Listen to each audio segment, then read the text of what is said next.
All right, good evening, everyone. I now call to order the May 2nd, 2022 annual town meeting of the town of Stoughton is now in session. This town meeting is being held in person at the Stoughton High School Auditorium at 232 Pearl Street. This meeting is also being broadcast live through the Stoughton Media Access Corporation and is being recorded for future broadcasting. I ask you now to please stand, if you are able, and join me in pledging allegiance to our national flag. I pledge allegiance to the flag of the United States of America, and to the republic for which it stands, one nation, under God, indivisible, with liberty and justice for all. I ask you to please continue standing, and I'm going to ask Sandra Award, Stoughton High School class of 2022, to come down, and she has a special treat for us, singing the National Anthem. Sandra?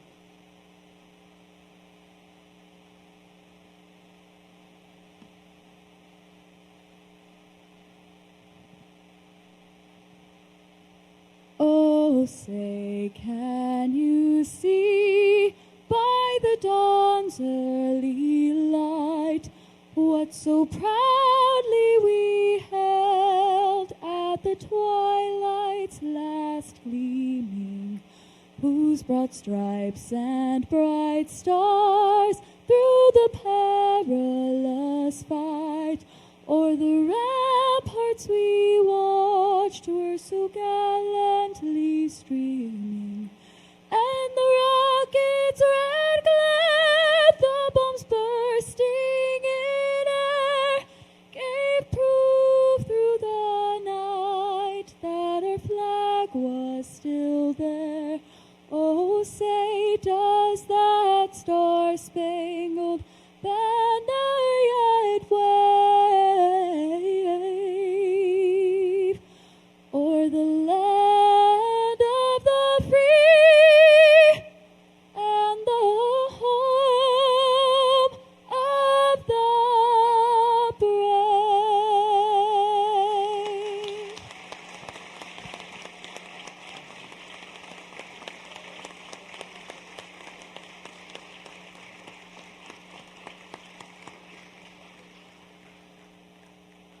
Thank you very much, Sandra Award. That was beautiful.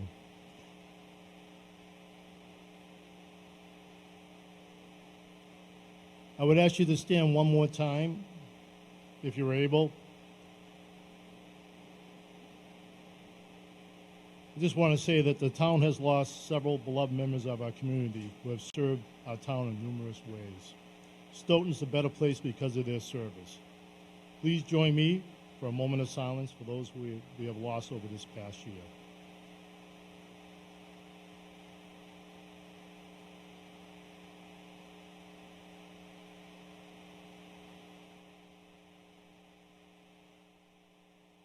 May they rest in peace. Amen.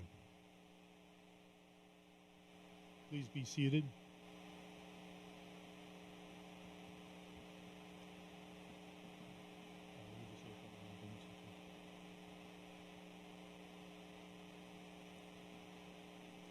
All right, tonight is our first meeting in person in probably about 2 years. So I ask that you all be patient with us up here, patient with the entire staff as we get back into meeting in person and getting the information that you need up on the screen. We also ask that if you have a problem with your clickers, please don't holler or scream or yell. Come down to the front, see the clerk's office, and they will test the clicker and, if needed, give you a new one, or they'll at least get it corrected to get it in working order for you.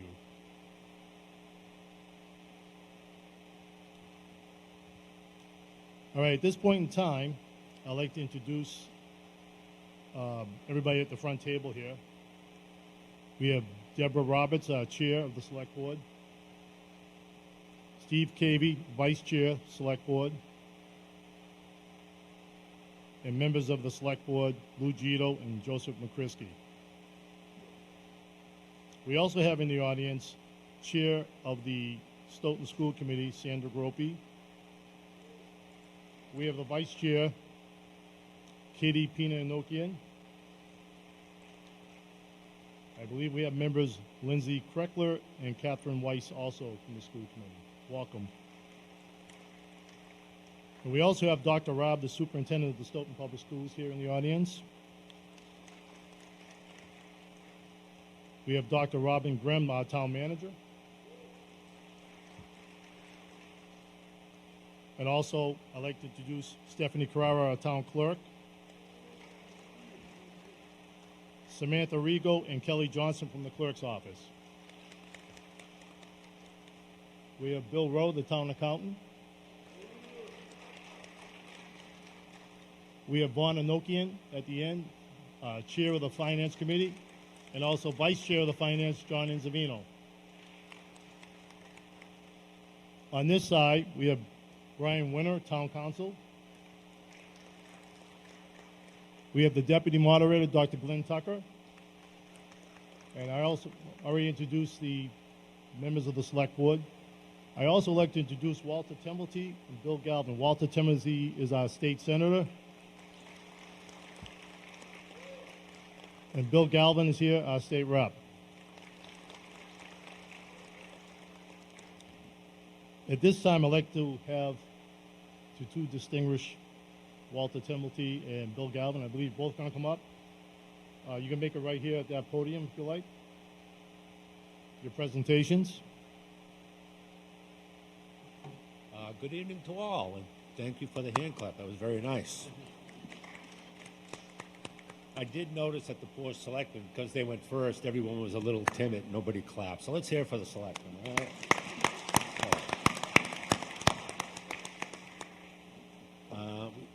Tonight, I am representing Representative Phillips and myself. Representative Phillips had another engagement at another town he had to go to, which he already committed to, or he would have been here tonight also with us. Tonight, we are honoring Mary Shea. Is Mary here? Come on up here, Mary. Don't be shy.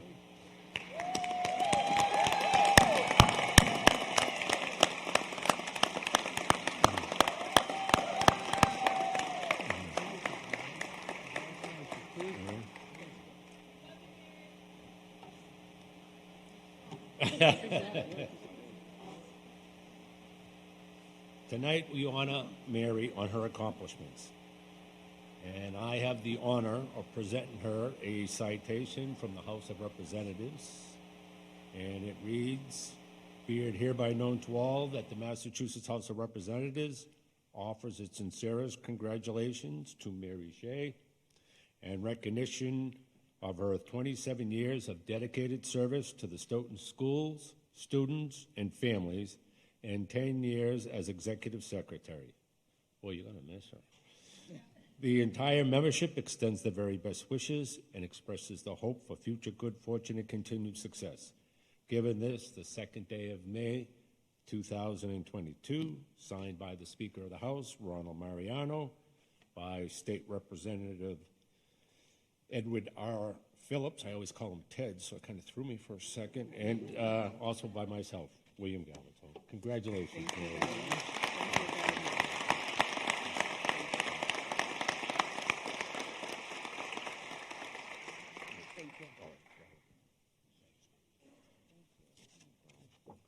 Good evening. Thank you, Representative Galvin. Mary, thank you for coming forward, because, Mary, I know that you don't like the limelight, so we know this is a sacrifice for you, Mary. You've always been a behind-the-scenes person who gets things done for all of us. You know, Stoughton's a wonderful town with great people and great students, and they deserve the very best, and they get the very best because of Mary.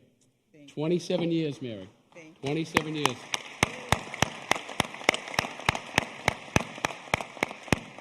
Mary, I'd also like to say that you are a great American success story.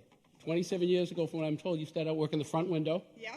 And you rose to become the executive assistant to the school committee and the superintendent. And I'm also told you and your husband worked hard and really killed yourselves for years to educate your children and make sure they had the very best. Thank you. So you deserve the very best. I know you're not the retiring type, though, Mary. So this is probably a temporary retirement. But it's a privilege to be here to honor you tonight. And we in the State Senate offered this citation on the floor of the State Senate this week, so you're now recorded in the records of the State Senate in perpetuity. So when you go to your next role in life, your next job, we'll be back to honor you again. But it states as follows: Commonwealth of Massachusetts State Senate, official citation. Be it known, the Massachusetts State Senate hereby extends its congratulations to our very own Mary Shea in recognition of your dedication, Mary, to the Stoughton Public Schools for 27 years, and of course the children of the Stoughton Public Schools, especially as executive secretary to several superintendents and the school committee for the past 10 years. And be it further known, Mary, that the Massachusetts State Senate extends its best wishes and expresses the hope for future good fortune in everything you do. Thank you so much. And it's been signed by the Senate President, Karen E. Spilka, and offered by one very proud state senator of your efforts for all of us, Walter Timberty. And I'm not going to ask you who your favorite superintendent was in the past couple of years. So, Mary, this is for you, because I know you're not going to tell me. But, Mary, congratulations. They were all awesome. Yeah. Thank you so much, Mary. Love you. Thank you very, very much. Congratulations. Thank you. Thank you all. Thank you. Thank you, Walter Temmelty, and also Bill Galvin for making the trip to Stoughton. Beautiful downtown Stoughton. It's always a nice place to visit. Thank you. All right, let's move on. At this point in time, we need to take the roll, the precinct counts.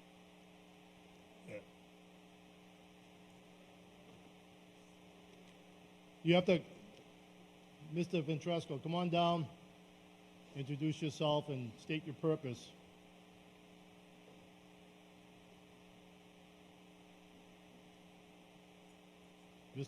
Peter Ventresco from Precinct 8.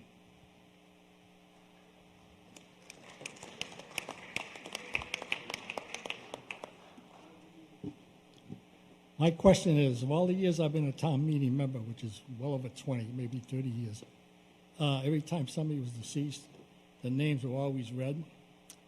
And the last 10 years or so, we not only were they read, but on the screen we had their pictures. This year, wait a minute, let me finish. None of that was done, and I'm willing to bet 95% of the members in here don't even know who the 7 are.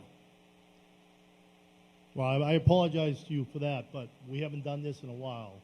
So Well, that ain't- try that- that's no Mr. excuse. Ventresco, thank you for your comments. No. We'll try to do something for Wednesday night. Okay, thank you. Thank you. All right, at this point in time, hopefully everybody has checked in this evening with their precinct chairs so we can get a precinct count. All right, Precinct 1, do we have the number of town meeting reps present?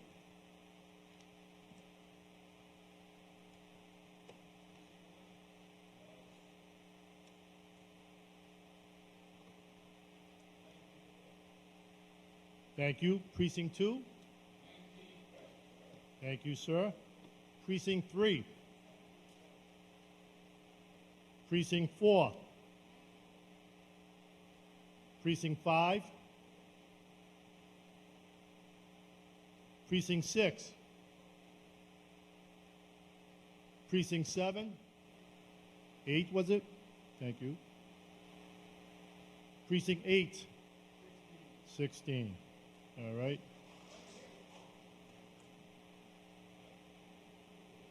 You now have 10.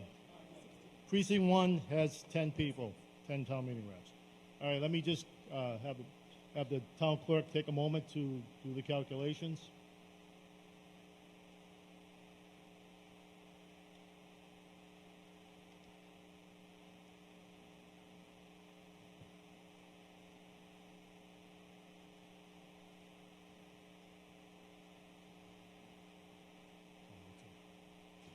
All right, the town clerk has informed me that we have 118 town meeting reps present, and we only need a quorum of 85, so we have enough to conduct business this evening. All right, I just want to thank the precinct chairs, and I just want to read out their names.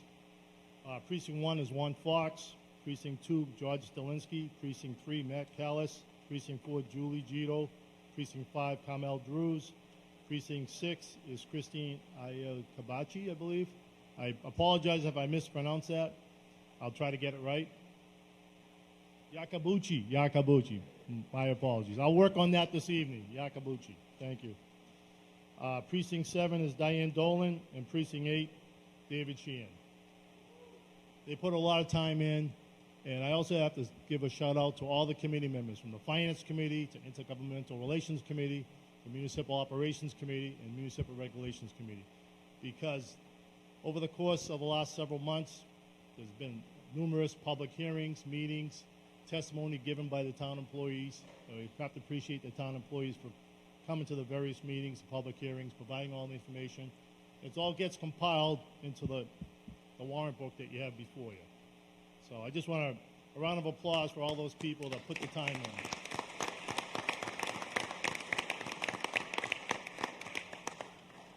Thank you.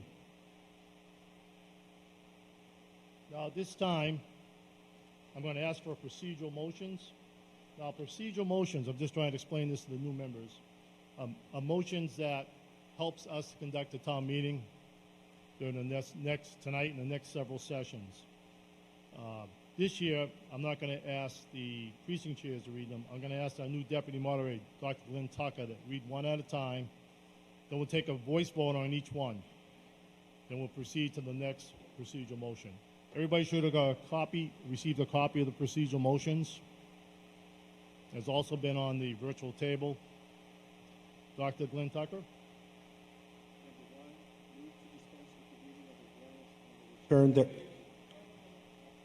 Okay, here we go. 1, move to dispense with the reading of the warrant and the return thereof. Is there a second? Thank you for the second. All those in favor, please signify by saying aye. Aye. All those opposed? The ayes have it. Number 2, Dr. Tucker. Move that no motions for reconsideration of any budget amount shall be in order until all departments have been initially voted. Okay, it's been moved and seconded. All those in favor, please say aye. Aye. All those opposed? Thank you. Number 3, Dr. Tucker. Move that amendments or substitute motions for an article other than the operating budget be considered only if in writing, and further, that any proposed substitute motions or complex amendments be delivered in writing to the moderator 24 hours in advance of the session at which the motion is to be made. Motions to be emailed to the moderator at bmullen@stoughton-ma.gov, and a copy to the town clerk at scarrara@stoughton-ma.gov. Okay, it's been moved and seconded. All those in favor, please say aye. Aye. All those opposed? The ayes have it. All right, number 4, Dr. Tucker. Move to act on the articles as printed in the town warrant, except that Article 24, Downtown Zoning, shall be taken up as the first order of business at the Monday, May 9, 2022 session. Okay, it's been moved and seconded. All those in favor, please say aye. Aye. All those opposed? The ayes have it. Number 5, Dr. Tucker. Move that no reconsideration of any article take place until the last article has been completed at town meeting. It's been moved and seconded. All those in favor, please say aye. Aye. All those opposed? There's been one no. All right, thank you. It's been accepted. Number 6, Dr. Tucker. Move the town meeting does not take up any new business after 10:30 p.m. It's been moved and seconded. All those in favor, please say aye. Aye. All those opposed? Hearing none, the ayes have it. Thank you, Dr. Tucker.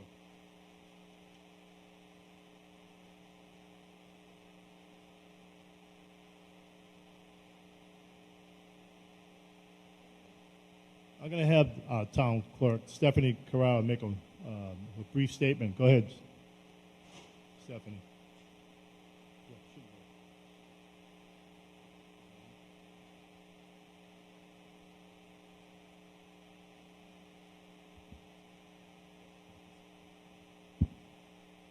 Hi, everybody. I'm Stephanie Carrara, your town clerk. I just want to remind everybody about a couple things about the clickers. Seeing that they haven't been used since 2019, all the batteries have been replaced and each one has been tested. If by some chance when you're voting, you click it and you get the symbol of the battery with a line through it, keep clicking it on what you want. It will work. Sometimes they get a little stuck, and we replaced all the batteries, and I wanted to let everybody know that. And also, please don't go home with them. just make sure you give them to your chairs, and the chairs will return them to us in the containers that we gave them in. Thanks. First of all, let me thank Stephanie for those comments. Mr. Cohn, if you have to come up, please rise, state your name at the microphone and your purpose for rising. Name, address, and precinct number would help us.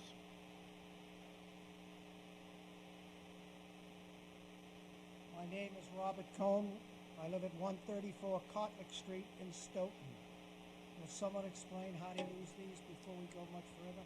We will. We'll have a test, too. Thank you very much. Okay. If you only pass the test, can you use them? All right. A couple other comments I'd just like to make. I will be stepping aside on Article 10 as I'm a member of the Stoughton Media Access Corporation. So that's Article 10. Dr. Tucker will step in for me.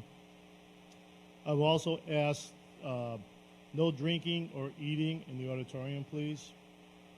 So if you need to get a drink of water or take a drink of water, please step outside of the auditorium. Thank you for understanding. And if the town meeting reps so desire, we can take a break at about 9 o'clock if the town meeting reps desire that. All right? So a couple other quick points and we'll proceed.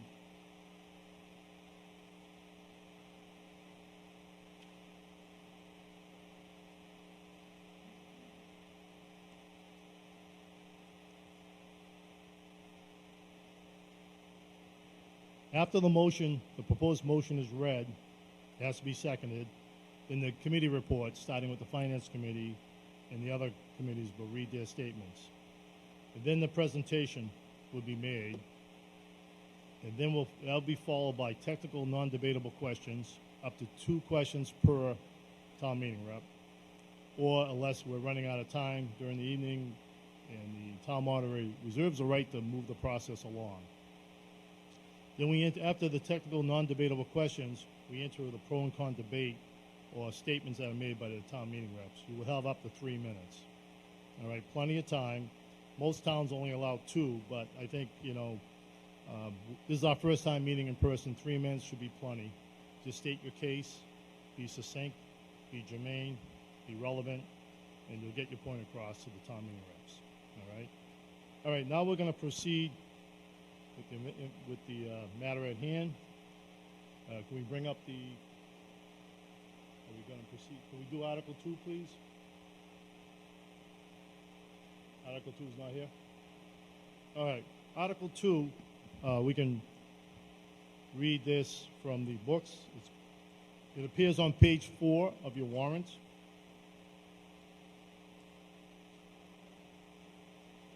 Of course. Mr. Delancey, please rise, use the microphone, state your name, address, and precinct number, and your purpose for rising.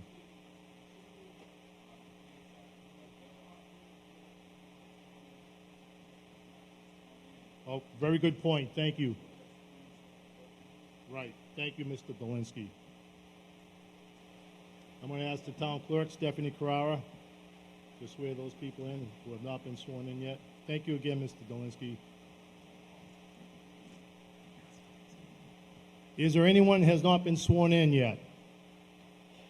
I'm going to ask you to please rise.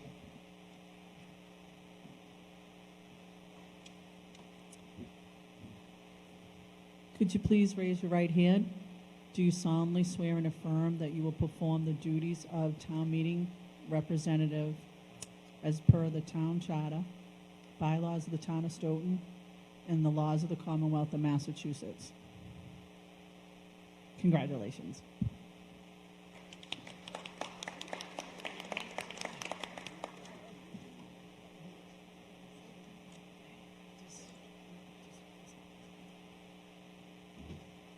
All right, congratulations to all town meeting reps. All right, let's proceed with the business at hand. Article 2, receive reports. It's on page 4 of your warrants. It's not on the screen tonight, but it's very short. It is? Okay. All right, it's on the screen. I'm going to ask Dr. Grimm for the motion. that the town vote to receive the reports of any board or town officers or of any other duly established commission, council, or authority of the town. Is there a second? It's been seconded. Intergovernmental relations. Would you be able to read your report?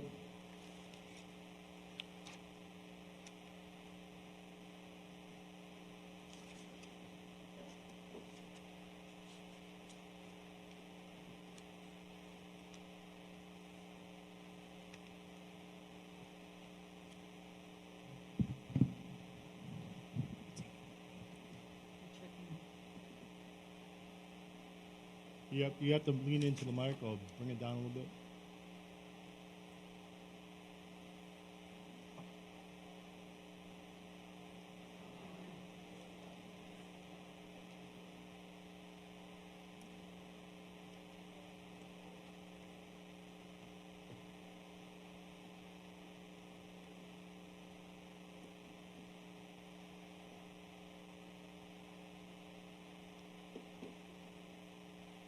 Committee voted as follows to recommend Article 2 to town meeting. 5 yes, 0 no. Thank you. All right, Dr. Grimm, did you want to do a presentation? I'm sorry, I just happened to turn. Thank you for standing up so quick. I've been here. You can't get rid of me that easy. Thank you, Dr. Grimm. This article is just simply a formality, so there's not really much to present on this. I agree. We do this every annual town meeting. So are there any technical questions on this? Seeing no hands raised, any debate on this? Seeing no hands raised. Okay, we're going to proceed to the vote. It's on the screen. We're going to give everybody 20 seconds. This is a chance to test your clickers also.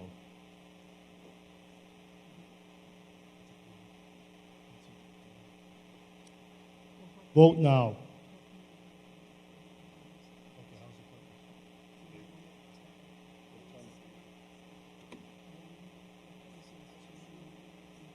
All right, just to remind everybody, 1 is yes, 2 is no, 3 abstain.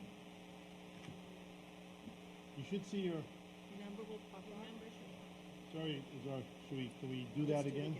Okay, we're a little rusty, so bear with us. All right, let's do this again. This was a test. 1 second. All right, bear with us for a moment. We haven't done this for about 2 years, so just hold on. You able to reset that? Yep.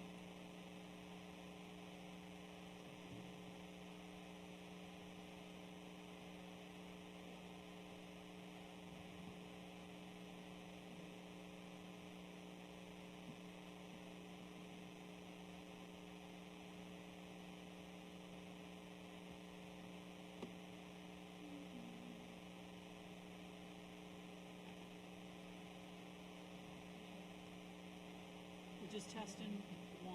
Sorry about that. You can hit it again if you want. Just see it. Yeah, change it.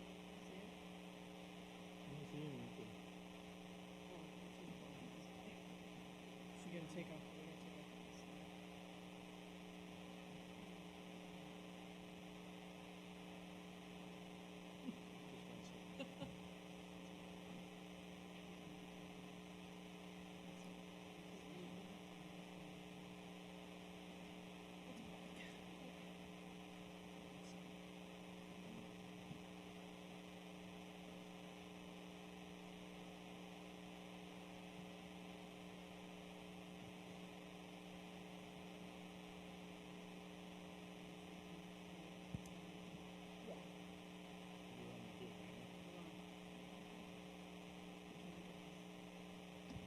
Please stand by. Trish to the front, please. Trish to the front.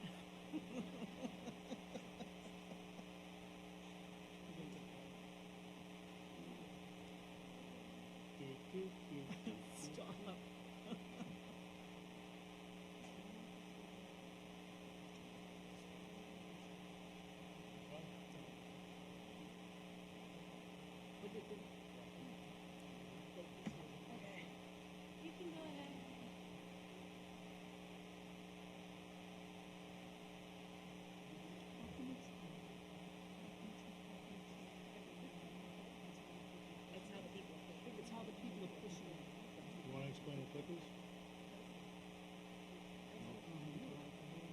How about we move on to Article 2?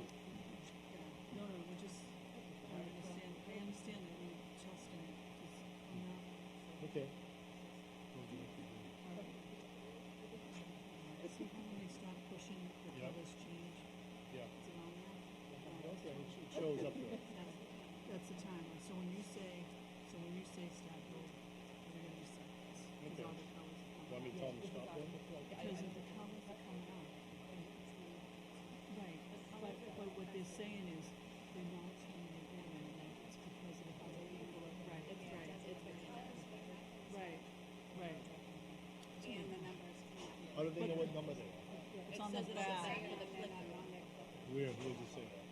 There is no color. No, but It's not gonna come up one through whatever, it's whoever pushes first, number comes up first. One is. It'll turn green, it'll turn blue. Yours is up. We said, they're not in order, they're not They're gonna be not in in order. order. No, because when you hit the number, all right, I've seen your numbers. no, it's okay, I'm gonna, can you tell them when they hit the button, the numbers will come up, it's not gonna come up 1, 2, 3, but where do they find their number? on the back. All right, just a couple of directions here. The number of your clicker is obviously on the back of the clicker. So take a look on the back of the clicker.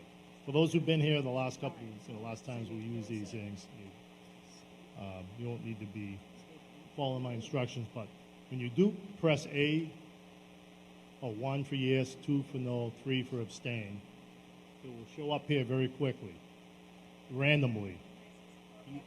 Yes, Trish. Hi, everybody. I just wanted to say the colors, how are you?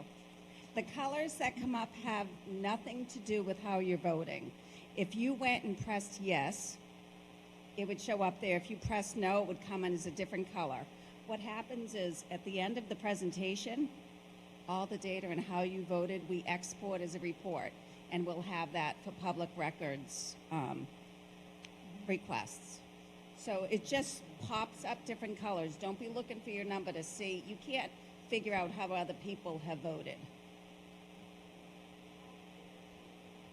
Yeah, it's random. So at the end, what'll happen is it'll show how many voted yes, how many voted no, and that's how we've always done it.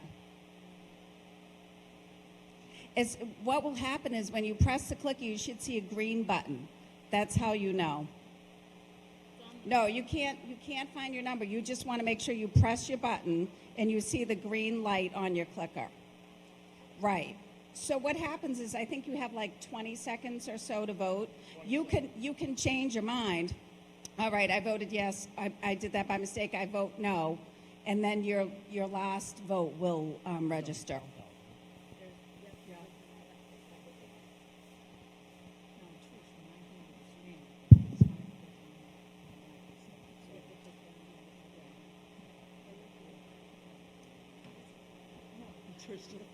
Okay, hopefully that was very clear to everybody, okay? So you press 1 for yes, 2 for no, 3 to abstain. All right? You have 20 seconds to vote. Now, don't vote just yet. All right, are we ready? Wait, did you have a question, Chet?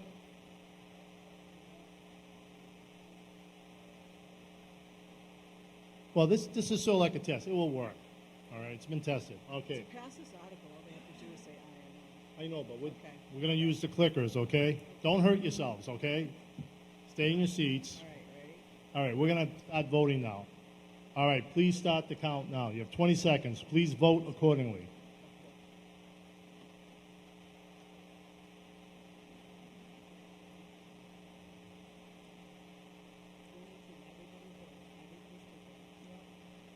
About 7 seconds left, and at the end of the countdown, you'll see the graphs.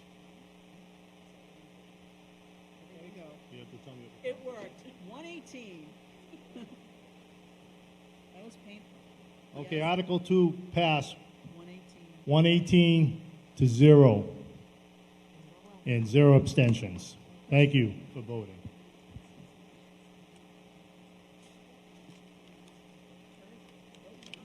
I counted. There's 118 people. I can't hear you, sir. You got to step up and rise to the microphone, one of them, and state your name, precinct number, and your reason for rising.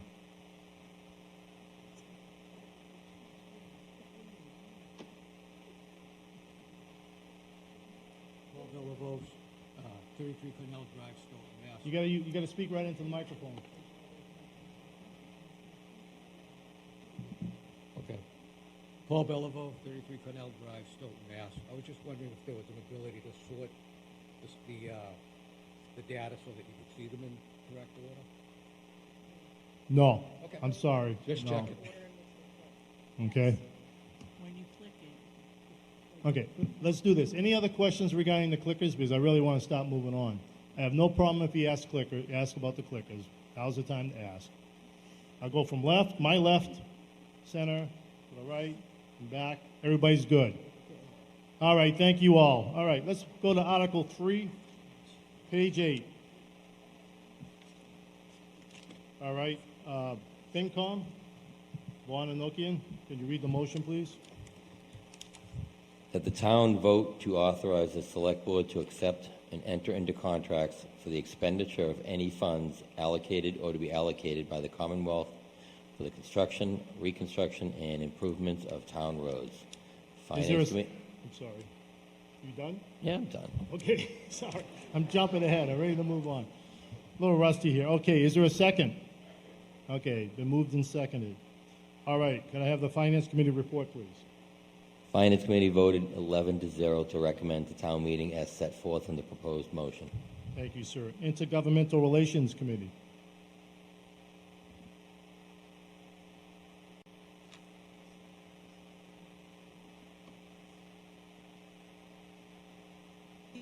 The committee voted as follows to recommend Article 3 to town meeting. 5 yes, 0 no. Thank you, Argavan. Municipal Operations Committee, please.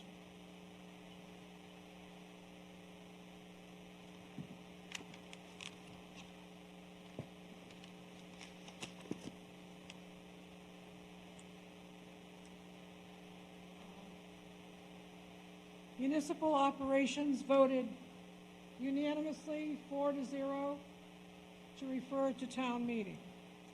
Thank you, Cynthia. All right, Dr. Grimm, you can make your presentation. This is just basically a pro forma article authorizing us to accept money from the Commonwealth for our roads. We routinely refer to it as Chapter 90 money, and this is what officially authorizes us to accept that. Thank you.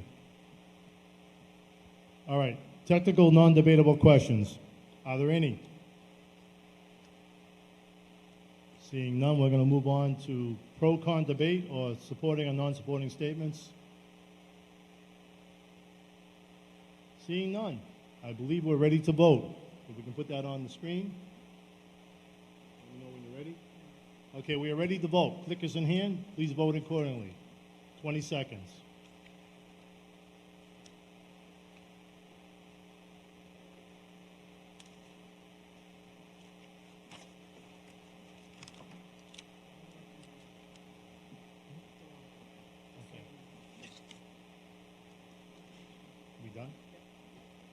Okay, the motion passes 118-0, no, and 0 abstentions. Thank you. So voted.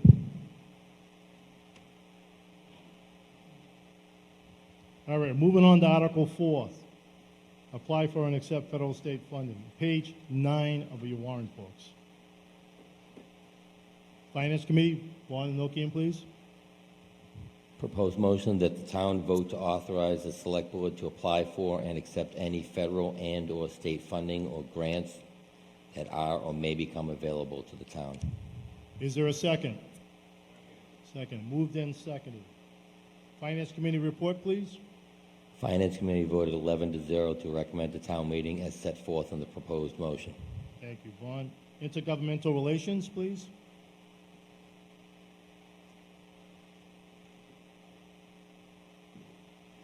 The committee voted to recommend Article 4 to town meeting. 5 yes, 0 no. Thank you, Argavan. Municipal Operations.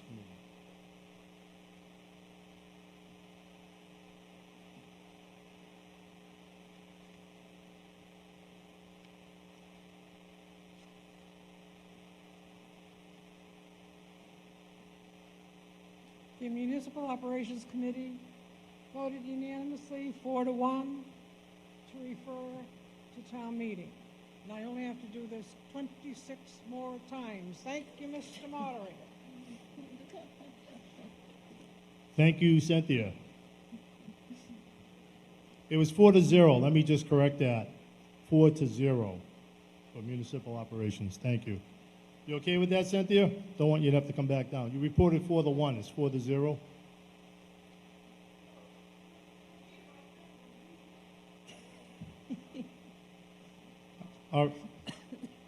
That correction. Thank you, Cynthia. As printed in the warrant. All right, let's move on. Okay. Dr. Grimm, your presentation, please. Yeah, this is another one that's pretty straightforward. This authorizes us to apply for federal grants. This may range from what we hear about with ARPA funding. It could be EPA grants like we've gotten for the sewer project. And this just gives us the ability and authority to apply and accept such grants. Thank you, Dr. Grimm. All right, any technical, non-debatable questions? Eric Coleman, please come down, state your name, precinct number, and your question. Hello? Yeah. Why does municipal operations not refer to the town meeting as opposed to give a recommendation aside from that, pro or con? Cynthia Walsh, would you like to answer that?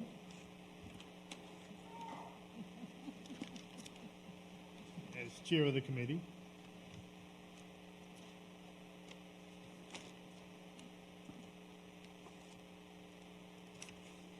Cynthia Walsh, Precinct 3 Chair of Municipal Operations for, 20 years. This year, the Rules Committee went hog wild. And instead of the customarily few articles, we got 28 out of the 41 of them. And this is what I call nonsense. Who's going to vote no to get millions of dollars worth of funds from the federal government? So we did our duty, we listened, we had our hearing, but there's an awful lot of these that we referred because they're just outside of the boundaries of municipal operations, as I've been used to it for the last 30 years. So no disrespect, but I hope we correct that little pattern of just referring everything to everybody. You'll notice intergovernmental, which usually gets 2 or 3 a year, or maybe 5. This year, I think they got 20 or 22. You're out of order for that. So are you done with your reporting on municipal operations? I'm done with my rant until the next time. Thank you, Cynthia Walsh.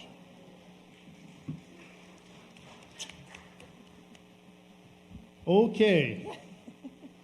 Now let's get into the technical, non-debatable questions. Any others? Seeing none. We're in the pro and con debate or supporting or non-supporting statements. Any? Seeing none. Okay, we can put it up on the screen. We're ready to vote. Your clicker's in hand. You ready? Please begin voting now. You have 20 seconds.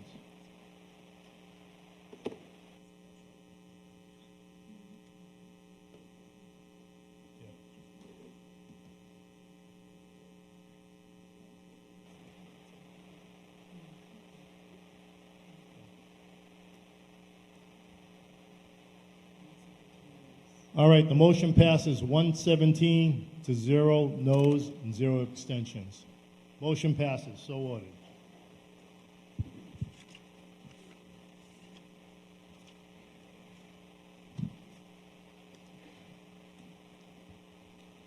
All right, we're on to Article 5, disposal of town property. It appears on page 10 of your warrant books. If we're all there, I'm going to ask Bonanoki and FinCom to read the motion. That the town vote to authorize the select board and/or its designee to dispose by auction or otherwise town-owned property in accordance with General Law, Chapter 30B. Is there a second? Second. Been moved and seconded. Okay, I call for the Finance Committee report, please. Finance Committee voted 11-0 to recommend to town meeting as set forth in the proposed motion. Thank you. Intergovernmental Relations. The committee voted as follows to recommend Article 5 to town meeting. 5 yes, 0 no. Thank you, Aghavan. Municipal Operations, Cynthia Walsh.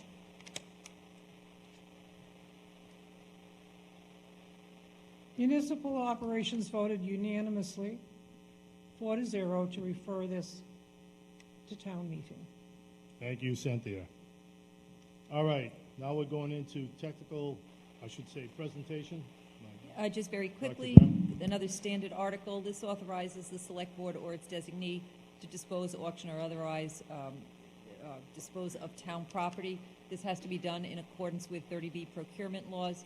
It's a public process, but it does at least give the option to the town if there were to be a disposal of property. Okay, thank you, Dr. Grimm. All right, for Article 5, any technical, non-debatable questions? Mr. Delinsky. Yes, please rise, state your name, precinct address, all the particulars, and your reasons. Born on the Rise. 4th of July, no, all kidding aside, George Lewinsky, Precinct 2. We've had a similar article like this in the past, and I was wondering how many parcels did we dispose of, and what was our financial return on? I don't know of any in recent years. I'm looking at my procurement officer, Fran. I do know that we are in the process of going through with the treasurer collector all parcels of town-owned land. She started that project about 8 or 9 months ago. We're also working with our recreation director to ensure that any vacant parcels of land aren't things that he felt that he could use for fields. Before we sell anything off, we want to be sure that every department is taking a look to make sure that there's nothing productive that can be done with that land. Many of these are small parcels that don't have frontage and don't have access, and they're not going to command a whole lot of value. But the treasurer collector is going through the list of the ones that she has on her list, and we're going through the ones that the town has owned for many years that have just been sitting. So it's actually in an ongoing process. This article is on every year and probably has been since as long as anybody sitting here can remember. So we continue to have it there so that when we are ready to do it, we will. But it's not massive amounts of money. Some of these lots are literally worth maybe $8,000-$10,000 if they're a tiny little piece of land that has no frontage, for example. Other lots may be worth a little bit more. We have a couple, a recent discussion started.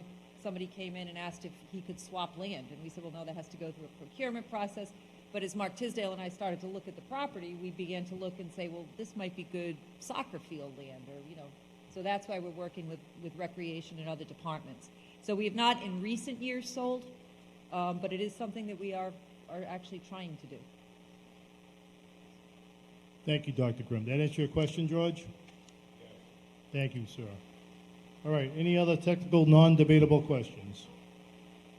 Mr. Ventresco, please come down, use the microphone, state your name and precinct number, please.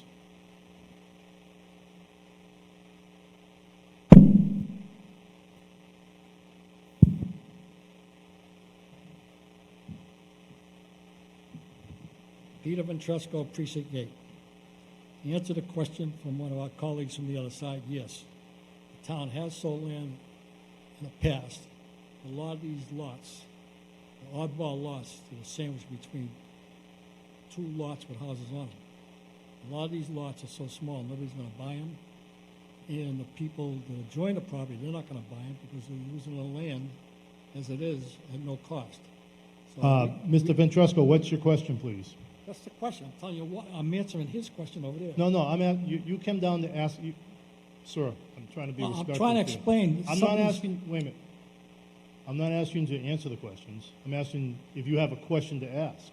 We have people here that answer the questions. All right. Some of these lots, are they these small oddball lots between two houses that exist? All right, Mr. That Ventresco. the people are using Mr. at free of charge, Peter. and nobody's going to buy them. From Precinct 8, Mr. Ventresco. I'm going to call you out of order. You got to give a little history so everybody knows what's going on. Thank you. You're out of order. Thank you, Mr. Ventresco. I can answer Mr. Okay, Ventresco's question. if you but could. Yes, in answer to Mr. Ventresco's question, There are lots that are sandwiched in between houses or in the backyards adjacent to people's backyards.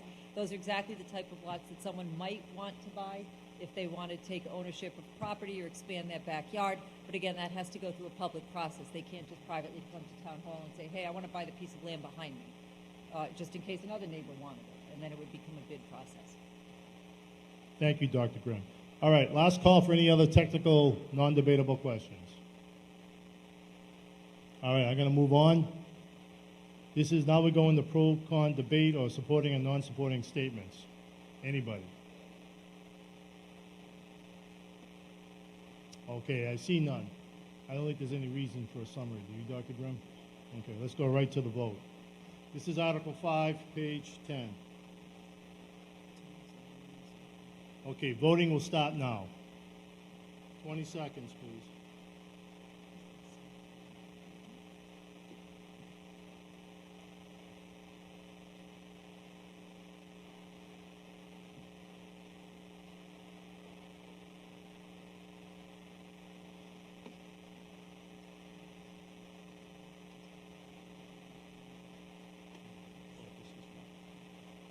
All right, the motion passes yes 114, no 3, 1 abstention. Article 5 passes. So ordered. Mr. Moderator, may I take a point of personal privilege before we move into the enterprise? Yes, Dr. Grimm, go ahead. Thank you. I'd like to take a moment, if I could, of everybody's time before we get into some of the meatier articles as we move forward. Tomorrow day, during the day, I will be giving my official notice to the Select Board that I will be leaving Stoughton. I have accepted a job as the town administrator in Sturbridge, Massachusetts. I chatted with the chair and the vice chair prior to my interviewing, but I didn't want to make any formal announcement until things were done officially. And prior to town meeting this evening, I did officially sign with Sturbridge. I do want to say it has been my distinct pleasure and honor to work with the people of this town. I was sworn in at a town meeting in November of 18. I have since done, I believe this will be my 7th town meeting, somewhere around 300 articles I think we've done. And I say we because it has been a collective effort. This is a tremendous town who has made great strides to move things forward. It is the only town manager, town administrator job I applied for. I was not out actively looking for a job. It happened to come up as a town that I have always had a fondness for. It's a rural community out in central Massachusetts. Most of you know it because you took field trips to Sturbridge Village as kids. I want to say, just for a moment, I've worked under sometime for 3 chairs and was just starting with a 4th chair. I have had tremendous experience with all of them. I unfortunately will not have the time to work with Chairwoman Roberts, who I think has a tremendous future in this town. We have collectively done so much. I want to thank the current board members, Selectman Carrara, Selectman Gito, as well as Mr. Cavey. And I want to thank Mr. Cavey because he was on my original hiring committee, and I also see people who are on my original selection committee when I came to town. And I know also Dr. Motley chaired that committee as well. And thank you all for the opportunity and for the board that hired me. I want to take a moment to take a second to especially thank the past Chairman McCrisky. Under Chairman McCrisky's leadership, we made tremendous strides on some projects that had been lingering for a long time. And it's not about credit, it's about teamwork. And I think that that's what really happened then. Chairman McCrisky understood the charter and knows that the board enacts the policy, but it really has to be turned over to staff to be completed. That's why you hire the people you do, and that's why my tremendous team who's here, I can't thank enough. And on the flip side, he also trusted the staff to provide projects and initiatives for the board to ultimately vote on. And he always brought to me what was the majority will of the board. And together, I think we had a good run in making progress. And I know that whoever comes in an interim and permanently will have that same success because Chairwoman Roberts is going to be a tremendous chair. I want to thank my team. And I can't thank everybody individually because there are so many of you, and you are absolutely phenomenal. I do have to specifically shout out to Mr. Tisdale, though. Where's Mark? Because he's back there. Because Mark, from the day I came in, before I came in, the night after I was announced as town manager, actually hunted me down on LinkedIn and reached out and said, I'm here, whatever you need, we'll, come on in. And I can't thank him enough for that. And again, I leave the town in great hands. We just have a tremendous team. It's one of the finest teams I've worked with in 20 years. None of this happens. We see Trish down here tonight doing this, and it's an amazing, amazing group of people. And I want to thank the town meeting reps. That's why I'm taking a moment tonight to do this. And I don't want to take too much of your time, but you've supported the initiatives that we've put forward, and that has been absolutely tremendous. We've worked with committees, I see Finance Committee, Municipal Ops, Intergovernmental, planning boards. All of you represent somewhere throughout this town, and many of you in other capacities as well. School committee, school department. But we have gotten a tremendous amount done, from a fire station project that we have worked very hard, and prior to me, people have worked very hard for, to Park Street Sewer, that had long been debated, but it's here. And we're finishing some outstanding projects that have been around for a while. Glen Echo is almost done. That's very exciting. And Cape and Reynolds will be in progress very soon. I want to primarily, though, thank the people of Stoughton for accepting me, for trusting me. And by the way, I'm nervous because I never use notes. So it's very rare that I have notes. But I know not everybody has been happy with every decision I've made. I know sometimes my personality can throw people for a loop because I am a scrappy street fighter. That's what I come out of from my years in Rhode Island. It's kind of a survival instinct in that state. But we've had some healthy battles. I always tell Mr. Anzavino we're all going to put white wigs on and pretend it's 1770-something and go out in the streets and duke it out. But in the end, for all the friction that there may have been, in the end we moved forward, we progressed, and I leave Stoughton with so many memories of great people that I've had a chance to meet. It truly has been a great ride, and I cannot thank you all enough. It's a very hard decision. As I said, I was not looking. This just happened to be a town that had a draw for me, that it's had for years and years, a town that I've loved very much. So with that, I want to thank you again for the opportunity. I will be here through town meeting. Unfortunately, for some of you, you can't get rid of me that easily. And I will be here through the end of May, formally in my office. And I welcome anybody to come by. And I will continue to be on my Facebook page through that time, and we'll chat with everybody as we normally do. So I don't want to take up any more time, but I wanted to take that moment before we went into the rest of everything else. Thank you, Dr. Grimm.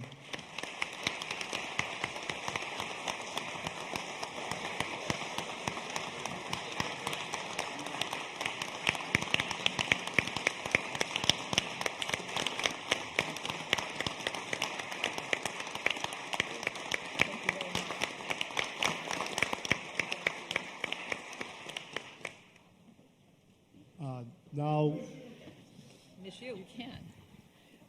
Chair of the Select Board, Deborah Roberts. Thank you, Mr. Moderator. Thank you for recognizing me. First of all, Dr. Grimm, you will be missed. We are sad to see that you're leaving us, and we know we cannot incent you to stay. We can't afford you if we had to. That's just a sidebar joke. But I wanted all town meeting reps in the town to know that she left the town in good state. So she has a strong leadership team, and we are very proud to work with all of them. And we'll have more information once we get the formal letter of resignation, and we will have more information to share with all of you as we go forward. But she is leaving the town in good state. Wanted you to be assured of that.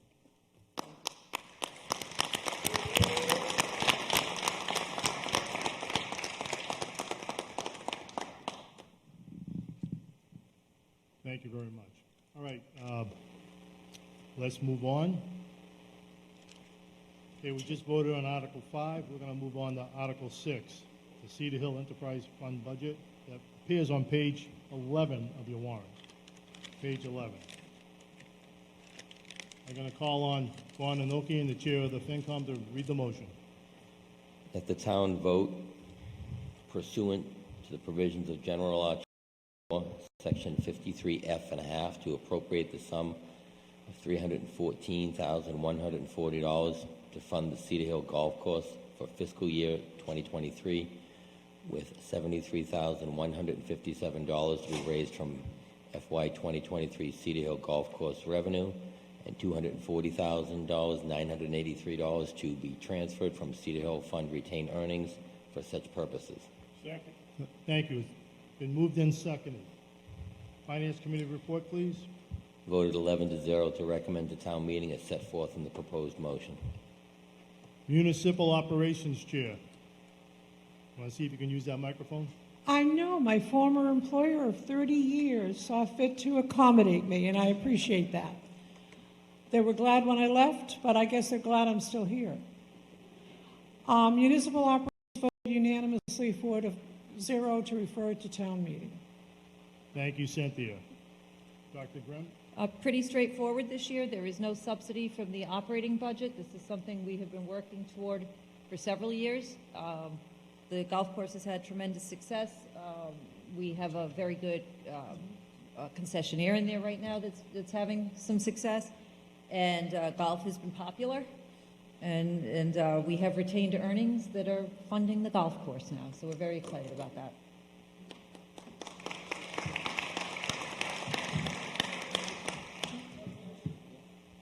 Okay, thank you, Dr. Grimm. All right, that's all for the presentation? All right, thank you very much for being brief. We're going to move into technical, non-debatable questions. Are there any? Mr. Lanahan, please come forward to a microphone, state your name and precinct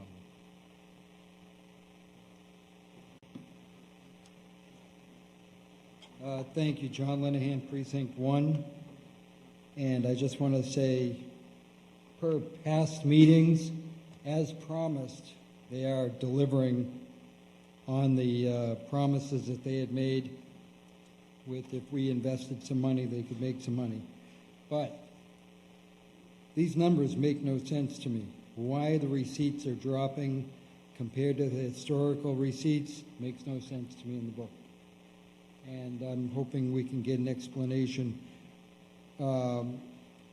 Receipts obviously shouldn't be dropping with increasing golf.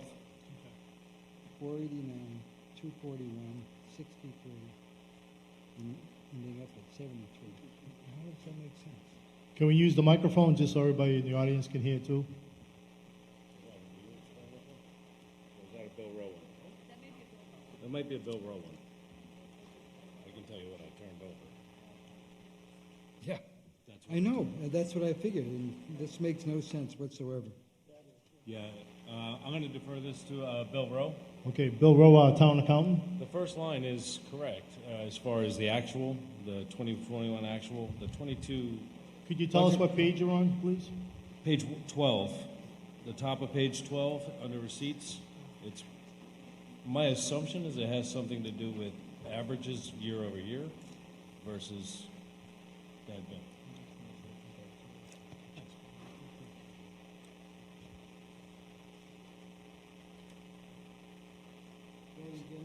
So what, John, what's the question? The question is, look at FY21 actual, $489,000 in receipts. The budget drops significantly in FY22 budget to $241,000, and then for the FY23 request, it's only $63,000. This is all in receipts, and the FinCom budget ends up at $73,000.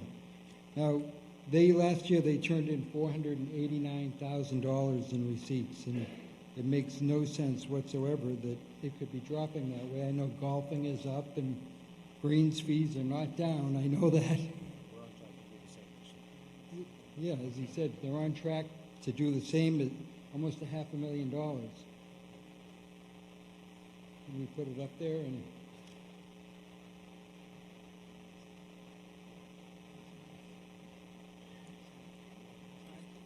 Go ahead, Bill. Thank you, Mr. Moderator. Bill Rowe, Town Accountant. So traditionally with the enterprise funds, we have two sources of funding.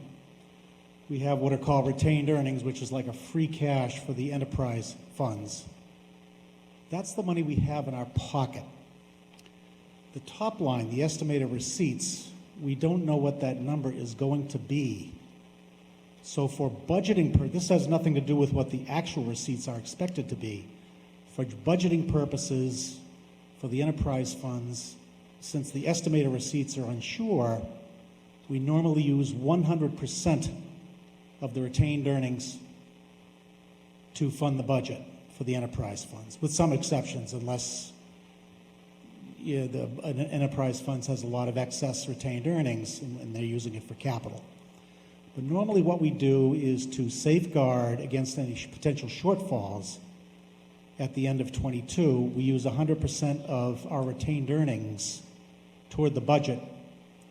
And then the difference is to plug to what the expenses are.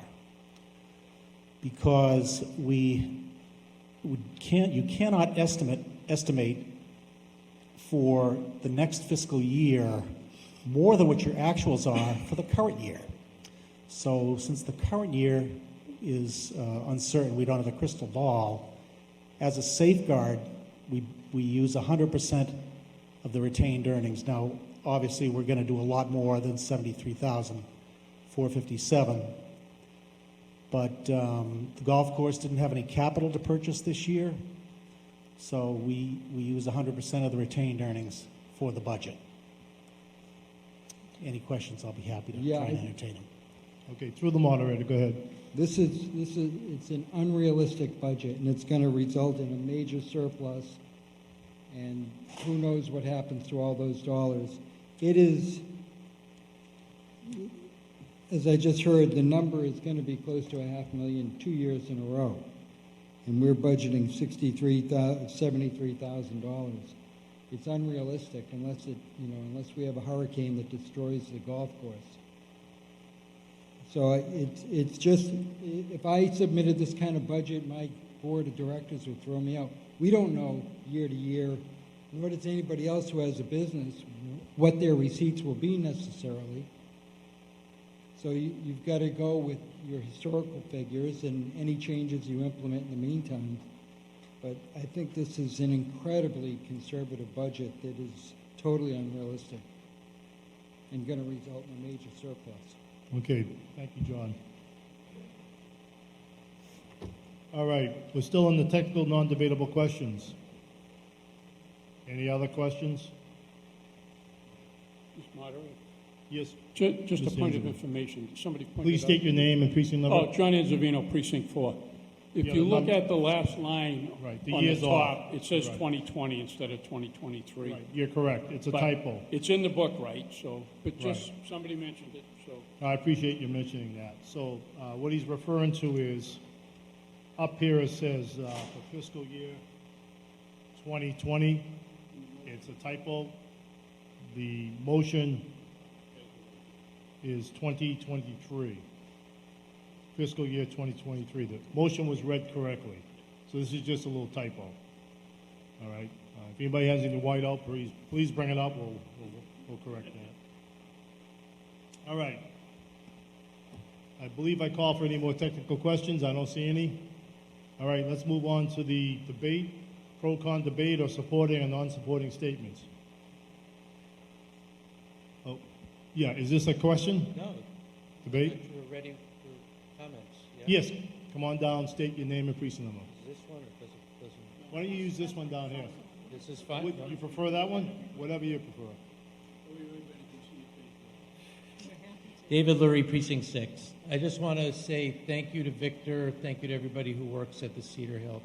Listen, Finance Committee and personally me, have come up for the past 5 years, lambasting the golf course for always asking for a subsidy, and, where only a certain constituency takes advantage of it. But for the first time, we haven't had to provide a subsidy, which is really the point of this year's Cedar Hill Enterprise Fund. It's the fact that we don't have to subsidize it. It's self-supporting. The rest of it's just a matter of just math and how municipal government works and just how we do things. But by the time the year's over and they're providing again where we don't have to subsidize year over year, that's going to be a great thing, because now we're going to see a tradition of always making more than the cost. We're going to always be in the black instead of in the red, and that's a great thing. And I just want to thank them for that. Thank you. All right, thank you, Mr. Lurie. Any other Pro-con debate, supporting or non-supporting statements? Seeing none? All right, again, this is for fiscal 2023. The motion was read correctly. Thank you, Mr. Anzabino, for pointing that out. All right, we're going to proceed to the vote. Once I get the word to vote, we got the word to vote. Please pick up your clickers and vote accordingly. You have 20 seconds.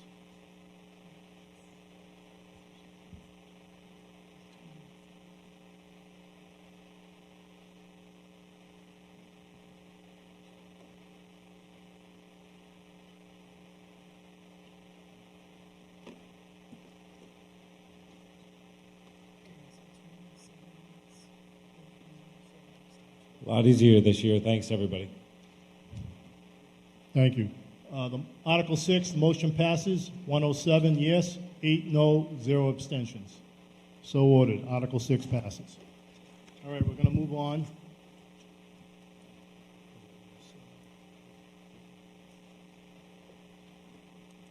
Article 7, Public Health Association Enterprise Fund Budget.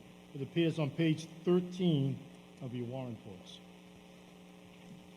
I'm going to ask Wananokian, FinCom Chair, to read the motion, please.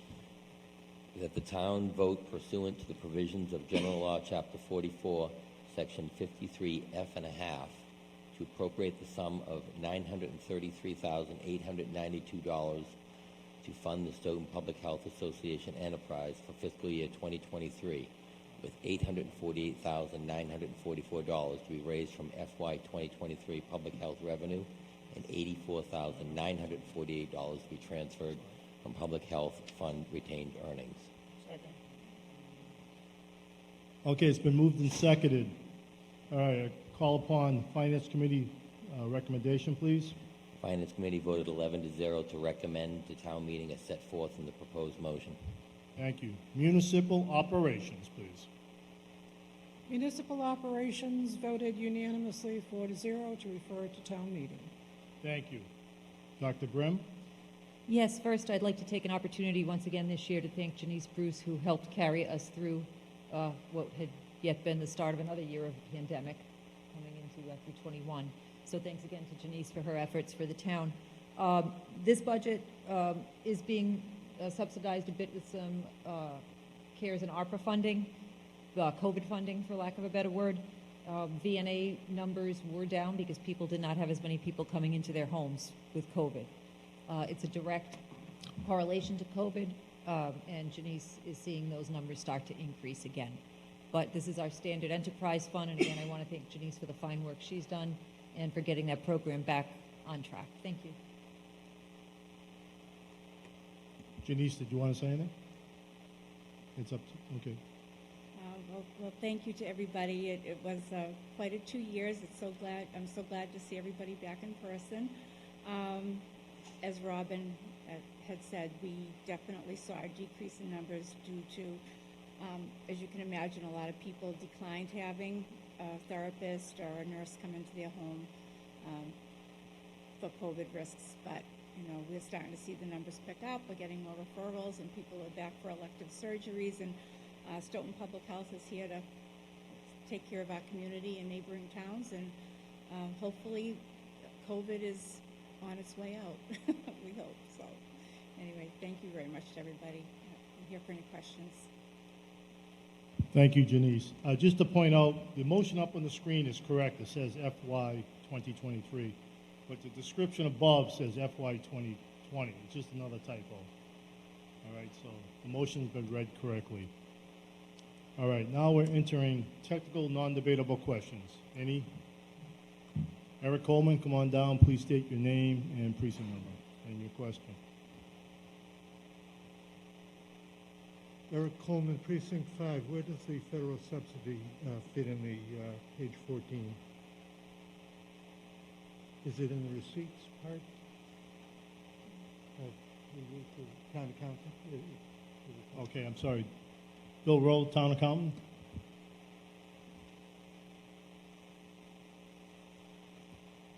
Thank you, Mr. Moderator. Yeah, this year we expect to have a shortfall in receipts in the Public Health VNA Fund. So we would plug those revenues with money from the American Rescue Plan Act as needed. So it would be included in the estimated fiscal 23 revenue budget. Thank you. Okay, thank you, Mr. Rowe. Any other technical, non-debatable questions? John Rock, please come down, state your name and precinct number, please.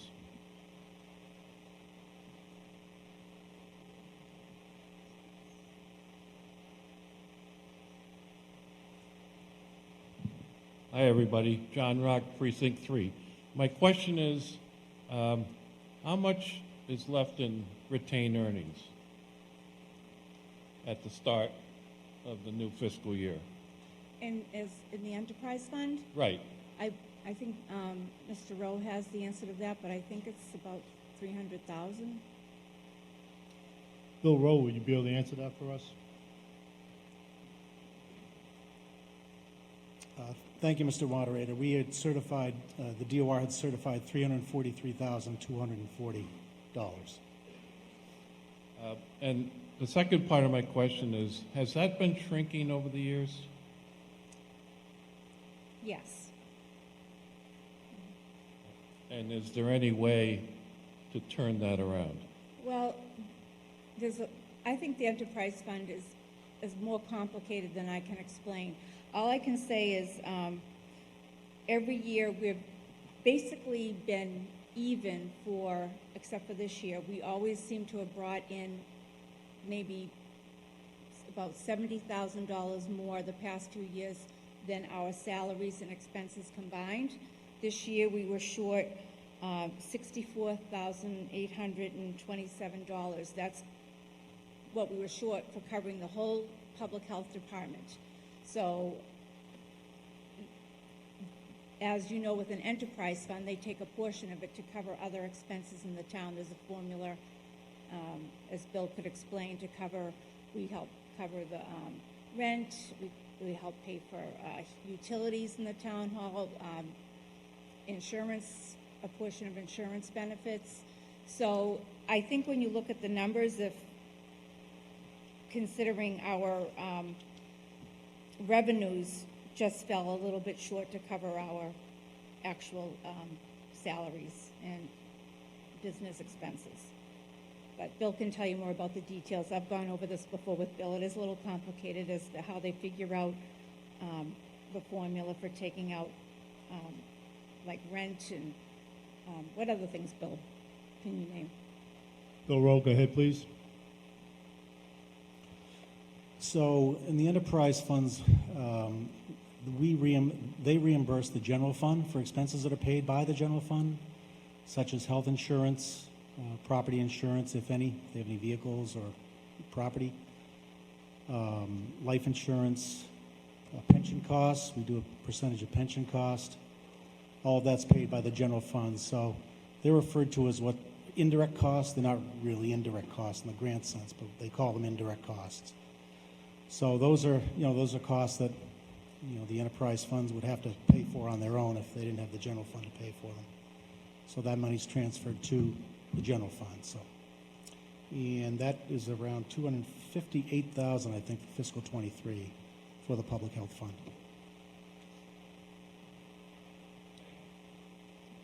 Thank you, Bill Rowe. Thank you, Mr. Rock. All right, last call for technical, non-debatable questions.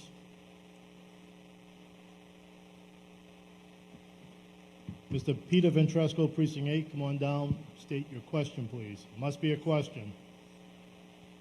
Just reminding you. What's that, sir? Not a comment yet. I'll call for a comment in 1 second. Just stay where you come on down, but get ready. All right, I don't see any other questions. All right, seeing no other questions, we're going to move into the pro-con debate or supporting and non-supporting statements. Mr. Ventresco, you have up to 3 minutes. State your name and precinct number. Peter Ventresco, Precinct 8. I'm going to go back a few years, maybe 10 or 15. This department, which he was running at the beginning, he had like almost $2 million in reserves. And I was on the finance committee then. The town had some few lean years. And at the time, the chair of the finance committee was just bugging him that the town was short money. They had all kinds of money, so they decided to raid the visiting nurses' budget. So they never had to ask for money because they always had money. But they pleaded to leave the money there because they were worried about big changes in Medicare, and a rainy day they would have the funds to cover it. Okay, so the Medicare probably didn't really happen, but here's a rainy day. So all I can say about these people, because I've used them in the past, family members, and they're the angels for the elderly. Whatever they need, let's give it to them. All right, thank you, Mr. Matresco. Any other pro-con debate, supporting or non-supporting statements? Hang on a second, Bob. Mr. Curtin? Actually, he had his hand up first. Okay. Mr. Cohn, come on down. Please state your name, precinct number, and supporting or pro and con debate, supporting or non-supporting statements.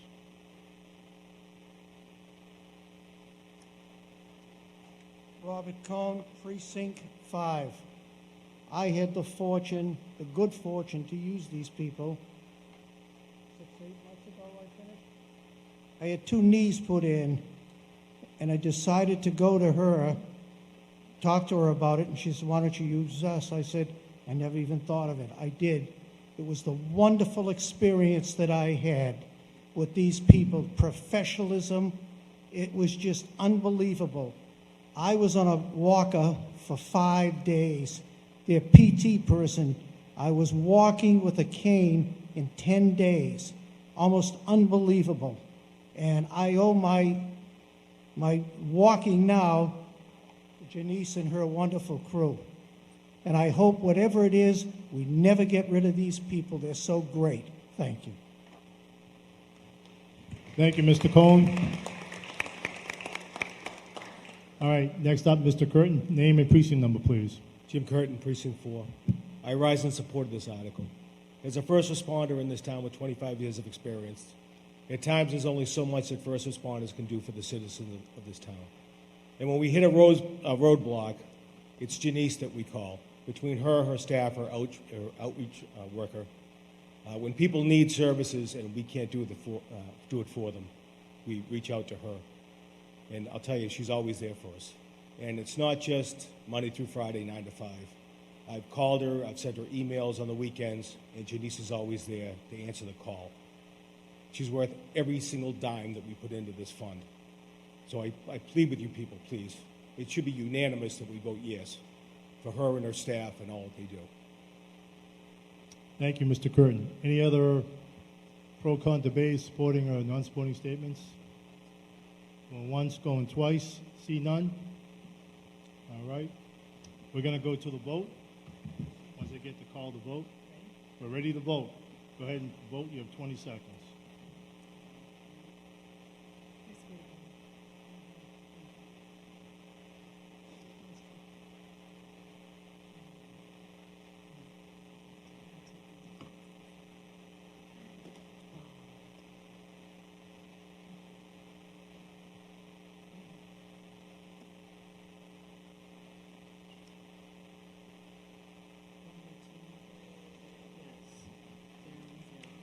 Okay, the motion passes, 118 yes, 0 no, 0 abstention.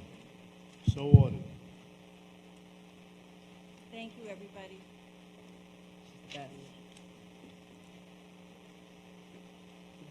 All right, moving right along. Article 8, it appears on page 15 of your warrant books. Article 8, Sewer Department Enterprise Fund Budget. I need to call on Finance Committee for the proposed motion, please.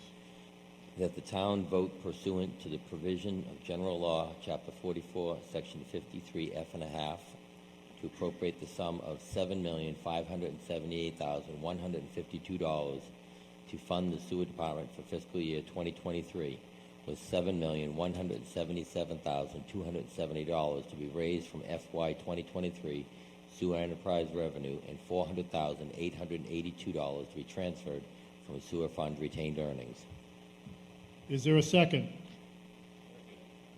Been moved and seconded. All right, can I have the Finance Committee report, please? Finance Committee voted 11-0 to recommend the town meeting as set forth in the proposed motion. Thank you. Municipal operations, please. Voted unanimously, 4-0, to refer to town meeting. Okay, presentation by Dr. Grimm and I believe Phil McNulty, if he's here. So very simply, this is our enterprise fund. There's been very little change in it from last year, and there, except that this year, I believe there was a subsidy last year, there is no subsidy from the operating budget. Any technical questions, I will defer to Mr. McNulty. Okay. Thank you, Dr. Grimm. Okay, at this time, I should say, technical non-debatable questions, please. Is this a question? You got a motion, right? This will be a little bit later, the next section. Okay. This is technical questions. Technical non-debatable questions. Mr. Cohen, come on down, state your name and precinct number and your question.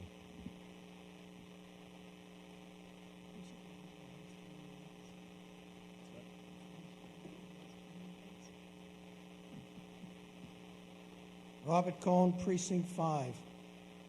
The last Public Works guy, we started a project on a new pumping station. It had to be 6-7 years ago, and we had to clear different boards in the State House, or wherever we had to do. How is that coming? Is it done, or is it we got approval to do this? There's something like $7 or $8 million we approved for this. Can we have someone answer him? Mr. McNulty? Could you just introduce yourself to the town meeting reps, please? Phil McNulty, Water and Sewer Superintendent. Didn't really get your question, Bob. We've had some articles relative to sewer in the last couple of years, but nothing 7 or 8 years ago. Please use the microphone, Bob. Come on down. Maybe restate your question. When Mr. Batchelor was here, he submitted to put a new pumping station in. It had, I think it was $8 million we approved to do this. And he said it would take 5-4 years to go through the process till we were able to do this. And that's what I'm referring to. Mr. Cohen, is that possible? That was a water pump station and not a sewer? I think it may be. I think it may be water. Because Muddy Pond, yeah, it's probably Muddy Pond, so that would be a water. All right, I rule your question out of order, Bob. Thank you. Any other technical questions at this point in time? All right, seeing none, we're going to move on. Pro-con debate, supporting, non-supporting statements. Okay. John Anzavino. Thank you. Thank you, Mr. Moderator. John Anzavino, Precinct 4. Hopefully you all picked up the paperwork that was on the table. I had submitted a revised motion for both the sewer and water, and it had to do with revising the DPW superintendent's salary down to $140,000. So that salary, if you look at the listing that came out, reaches into many different budgets. And after some correspondence with the town manager, she was okay with the salary going down to 140. That was the maximum it had been advertised at. So for this particular enterprise fund, it reduces it by $891. So I propose a new motion, and that you have to realize that would be cutting the salary back, which the town manager had no problem with. And that motion would be that the town vote pursuant to the provision of General Law, Chapter 44, Section 53, F and 1/2, to appropriate the sum of $5,576,735 and to fund the sewer department for fiscal year 2023, with $7,175,853 to be raised from FY23 sewer enterprise revenue and $400,882 to be transferred from the sewer fund retained earnings. And again, because the department head from DPW is in here at 0.075%, it comes out to a ridiculously low number, but it's in there, so you have to account for all the different budgets. And it does affect this particular. John, I'm going to have to enterprise. rule your motion out of order after reviewing it. Wasn't provided to me 24 hours in advance. We can talk about it in the budget, but with the enterprise fund, it didn't come in early enough. Go ahead, you can make a statement if you want. Well, then, I'd like to move to suspend the rules. I did submit it at noontime today, and I actually went back and redid it after, because originally I had also revised the associate superintendent, and after talking with or conversing with the town manager, I went back and redid it to take that out. No, I understand. We can take a motion up to suspend the rules. Well, I would move that we suspend the rules so that we can Discuss it. matter up. Okay, is there a second? Who seconded it? Okay, that's fine. All right. All right, we need a 2/3 vote. Can we set that up on the,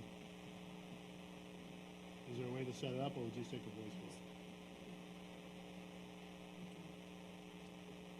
What's that? On which side?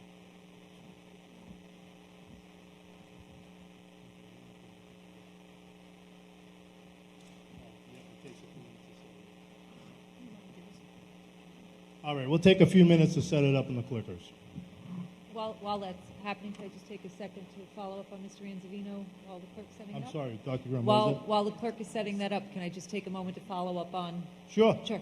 So the reason this happened, when the budget was done initially, the former DPW director was here, and it was based on the salary of the DPW director that had been here. And this is an adjustment because we have now advertised, based on the amount, the range that was advertised. Mr. Anzavino proposed to bring it down to the top end of what was advertised to give us the room still within the range, but not to have more in the budget than we needed. So that's why it ended up happening this way. Point of information, Mr. Moderator. Who's asking? To your right. Hello. I'm sorry, go ahead. If you could please explain to everyone what just happened so we're all on the same page about the motion to suspend the rules. Sure. Please. Yeah, motion on Article 8 was emailed to us this afternoon. On the budget, this is not part of the budget. The budget, we can open it up on the floor, discuss the different department numbers in the budget. But this is an enterprise fund, the sewer department enterprise fund. So the motion should have came to me 24 hours in advance. But we can get around that by suspending the rules. So we're going to proceed to set up the clickers so we can take a motion on to suspend the rules so we can entertain Mr. Anzavino's motion. Eric Coleman, come on down. State your purpose, your name and precinct number, and your purpose, please. Eric Coleman, Precinct 5. Apparently, there's going to be a number of articles that we will need to suspend the rules for. Then would this vote be for the other articles as well to suspend the rules? Is that what you're looking for?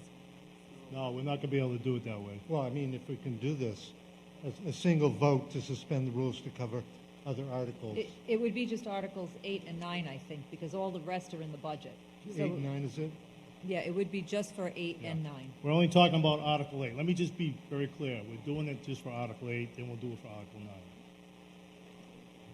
But thank you for the suggestion, Mr. Coleman.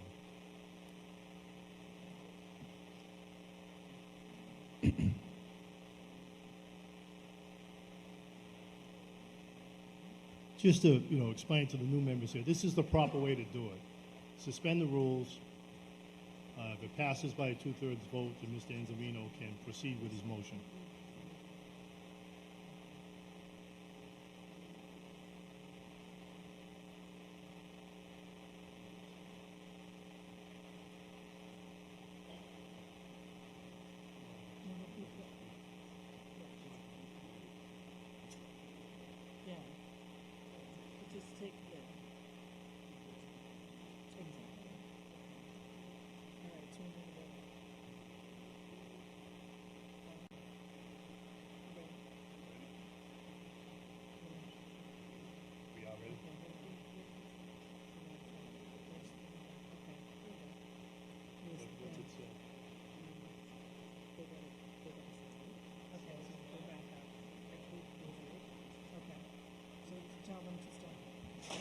Okay, we're ready to vote on the two-thirds.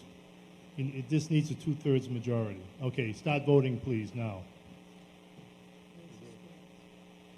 Yep, you have 20 seconds to vote.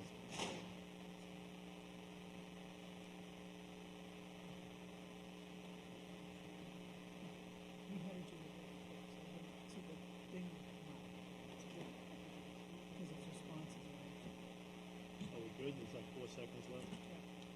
Okay. There you go. This is running in the- Okay, 92%.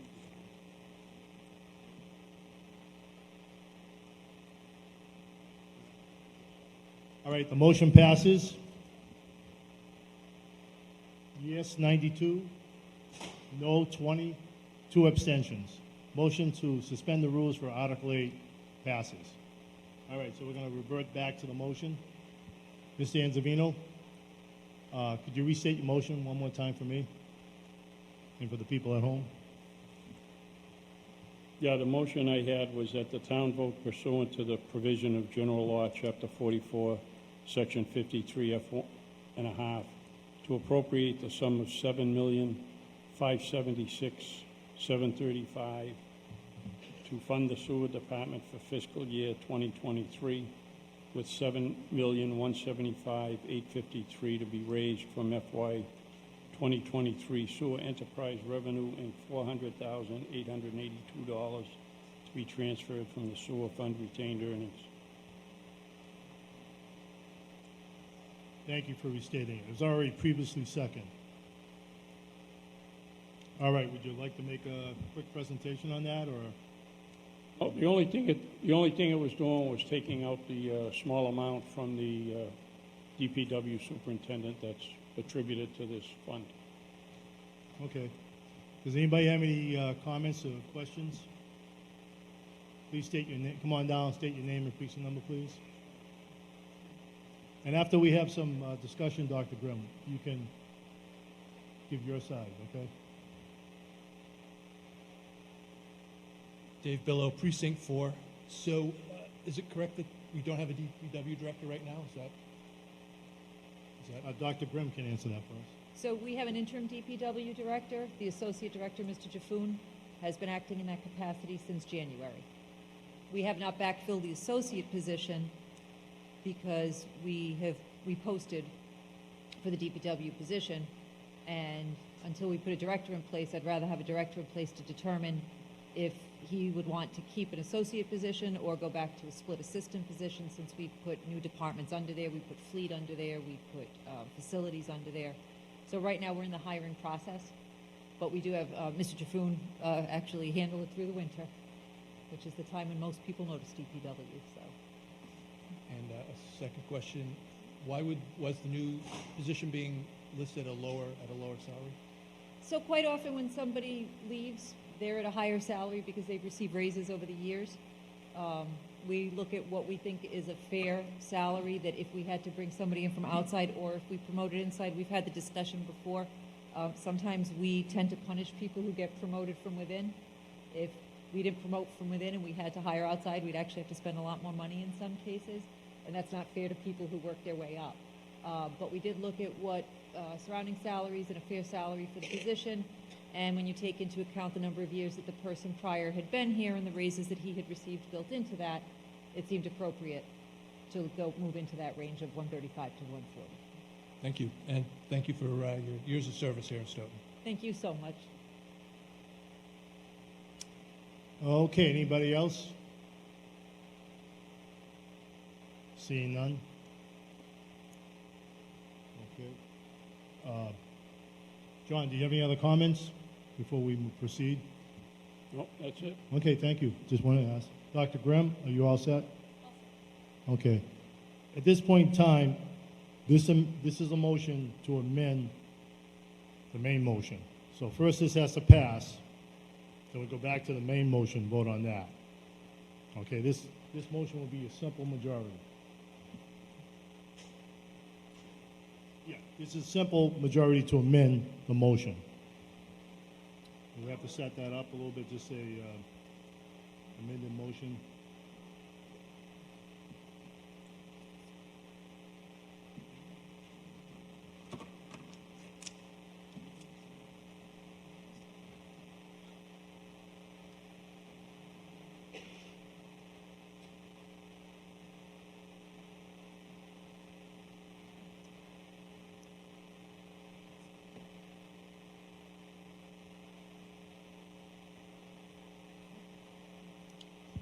And while we're waiting, this is the proper way to do this, and we'll do the same thing for the next article too. Just take a few minutes to set up the technology piece of it.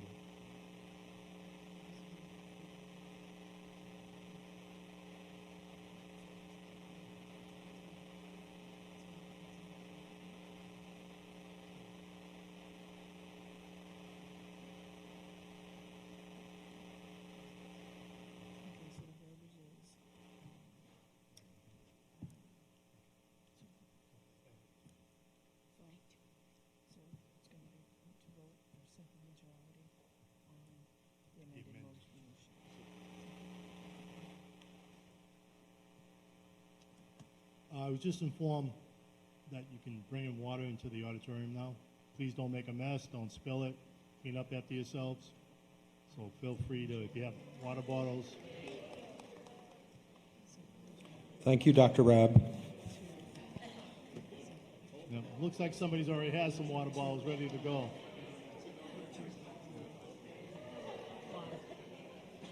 I can't hear you.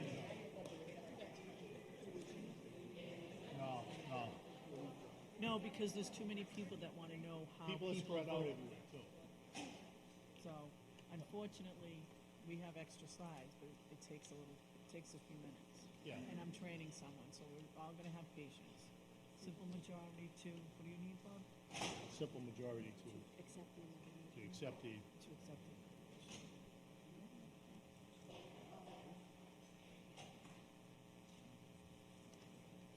Okay. Well, shoot, if the town meeting reps so desire. What time we have now? Oof, time goes by fast. I can't hear you, Joe.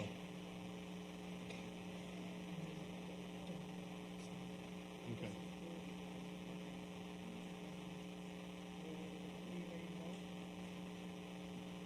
All right, is everybody ready to vote? Okay, this is for the amended motion by John Enzavino. Ready?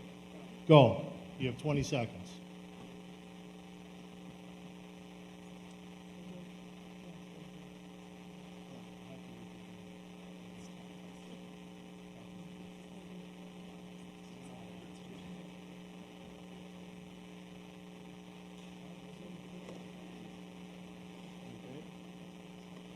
Motion passes. Got that? 103 yes, 4 abstentions. Let me just record that, and then we'll go proceed.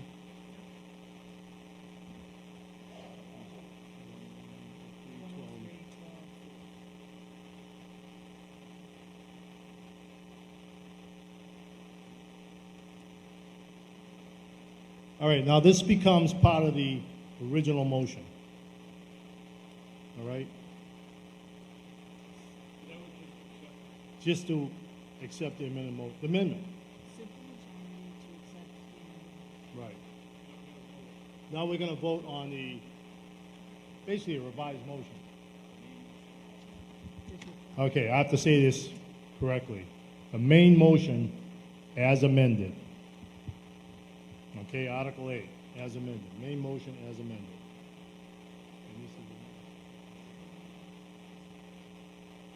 All right, for this one, again, it's simple majority to pass. No, we don't. Yeah, just put up the. just for, to save some time, we're going to put back the Article 8 motion. Otherwise, we have to do some typing. What do you think? I don't want them to be confused.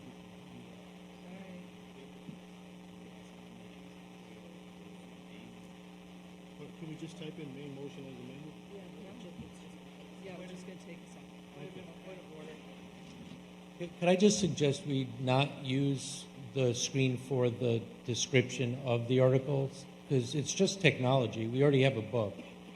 And you're reading in the motion. You don't have to really go through the steps. We only need the screen to see our votes. We don't need to see the...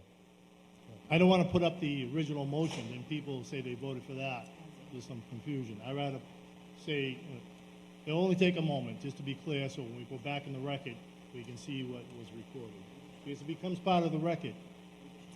Understood? Everybody, just bear with us. I know it takes a little bit of time.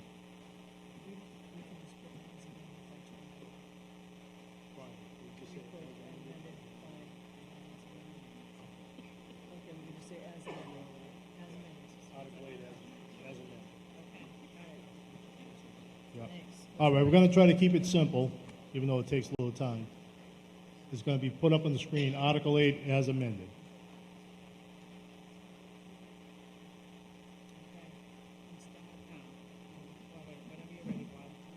All right, that's the voting for the article as amended. All right, please start voting now. You have 20 seconds or less. Down to 12.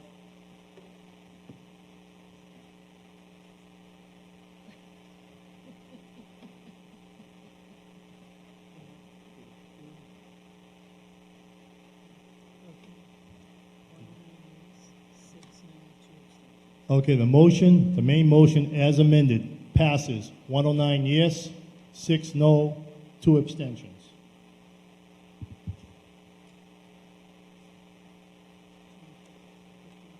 Why don't we try to get to Article 9, then we can take a break.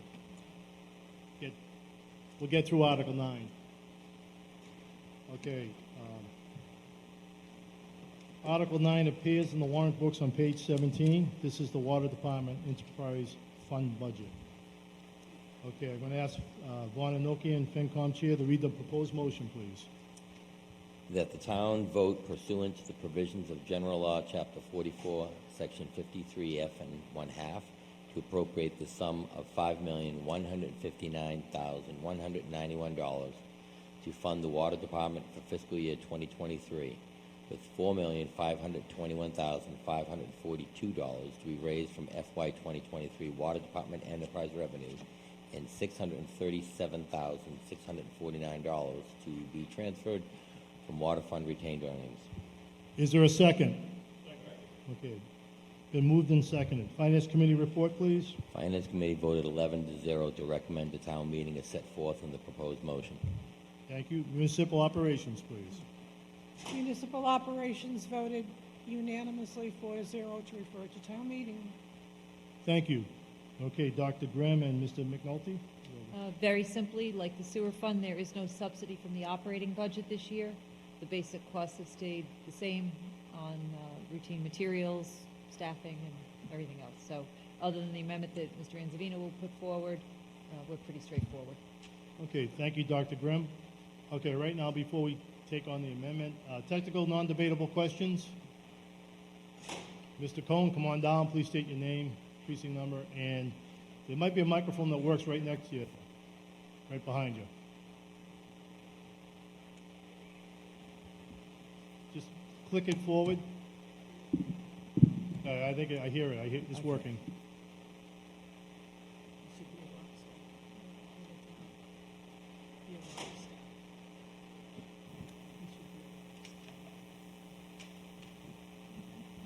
Hello? Robert Cohn, Precinct 5. As I said before, I was in the sewer instead of the water. There was an article about a water something for one of the ponds that our previous DPW did about 7 years ago, or maybe even sooner. Can someone give me a progress report? Is it done, or are we still waiting for approval? Mr. McNulty? Phil McNulty's water and sewer superintendent.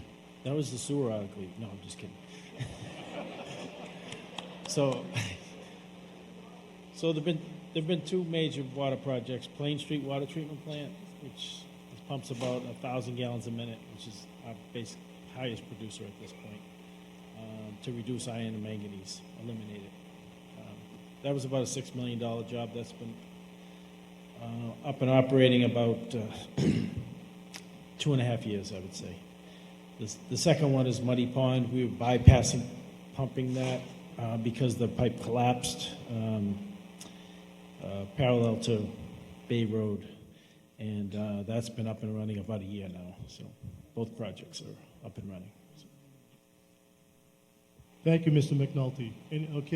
Any other technical questions? Okay, hearing none, let's move on to pro-con debate, supporting and non-supporting statements. Mr. Andavino. I move we suspend the rules so that we can take up an alternate motion, which is going to be the same as what we just did for the sewer. Okay, thank you. Okay, it's been moved and seconded. We have to vote on it two-thirds. And again, this is only a change of $892 for I know, a small but amount. I'm just we're gonna saying put it in the books. that's what the change Right. is.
All right, before you see on the screen, please vote. No, what do you want me to do? Okay. Please vote accordingly, yes or no. Needs a two-thirds vote. This is a motion to suspend the rules.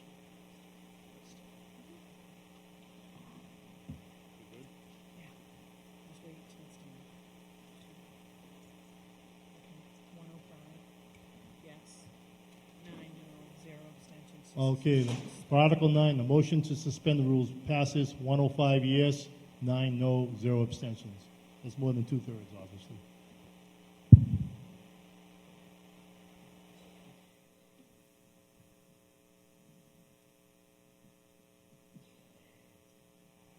All right, Ms. Anzavino, please proceed.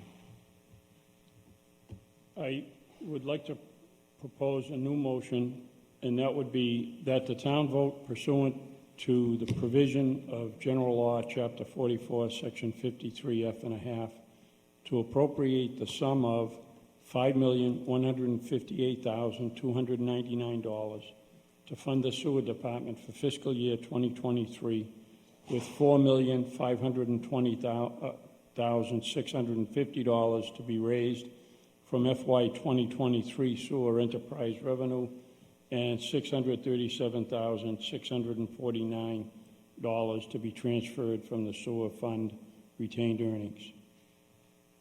Thank you. Is there a second? Okay, it's been moved and seconded.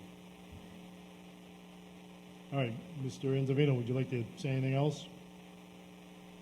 No, same thing as before, it just removed that very small increment of the superintendent of DPW from this enterprise fund. Okay, thank you. All right, any pro-con debate, questions on this? Seeing none. Dr. Grimm, would you like to add anything to it? Okay, we can proceed to the vote then. All right, this would be, you have to set it up, this would be just to amend. We the did, amendment. as amended. As amended, thank you. We're groovy. You ready to go? Ready? We are ready to vote. This is to vote for or against the amended motion. Please vote now.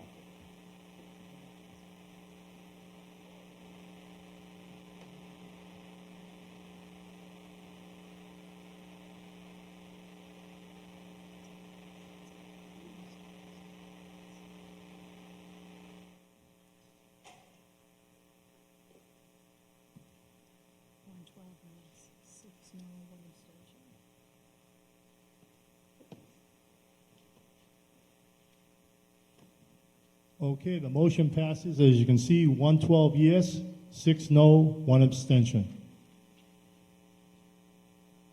All right, now we go back to the main motion as amended. No, I thought we just voted for the amendment. No. Yeah. As amended. Yeah. We just accepted the amendment. Now we're going to go back to the main motion as amended. We just voted on it.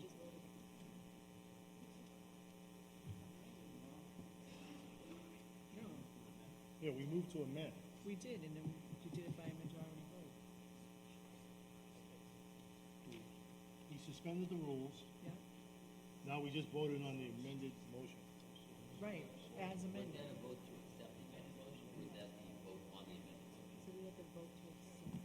That was the vote on the acceptance of the amendment. Now we go back to the main motion as As amended. amended, that's what we just voted on that. You couldn't. You want to clarify this? I'm going to ask town council just to clarify that we're all on the same page here. Let's do it again. Does that work? You gotta push the button.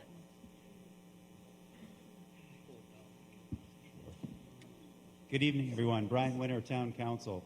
So just to explain the procedural element here briefly, after the article was read and the original motion was made, that was the main motion. The next motion was a motion to suspend the rules. The purpose of that was so that an amendment could be proposed that didn't comply with the 24-hour rule. So that passed, which allowed the speaker to then move to amend the main motion. That amendment passed. And so now we walked all the way back to the original motion, which is the main motion, and that's what town meeting has yet to vote on. So I can't see the screen very well, so I don't know what you saw. But the first motion was to suspend, the second motion was to accept an amendment, and now we're back on the main motion as amended.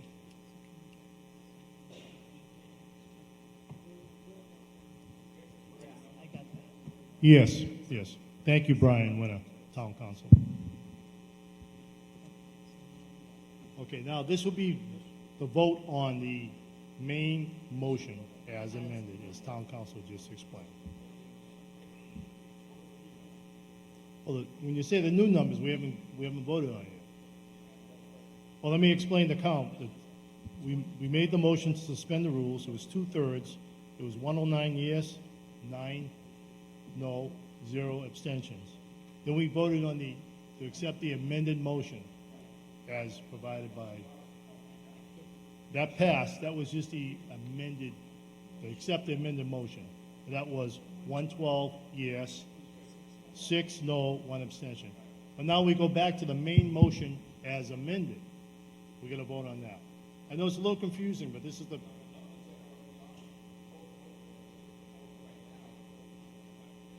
Right, it's for John. You should have got that handout. You ask him.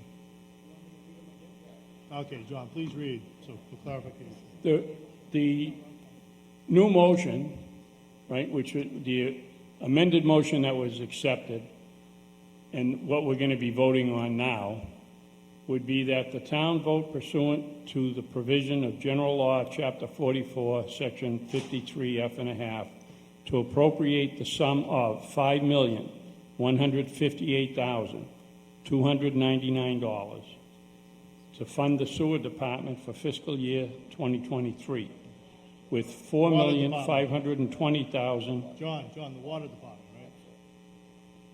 Oh, what did I say, sewer? Yeah, you said sewer. Sorry. That's all right. I stand corrected.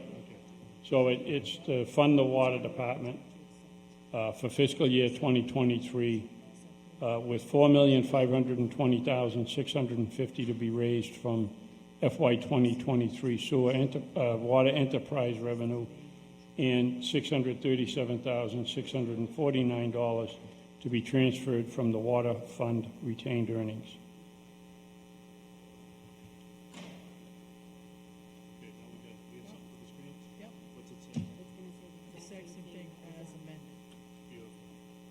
Okay, we're going to put it up on the screen. Main motion as amended, and then we're going to vote. Everybody ready to vote?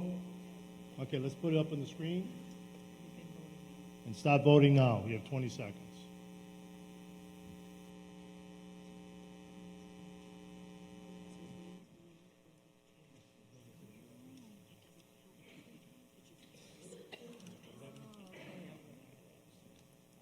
This is the main motion as amended that John just read. It doesn't show exactly what he read on the screen.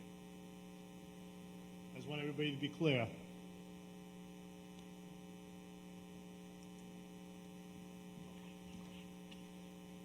Okay, the motion passes. 113 yes, 6 no, 0 abstentions.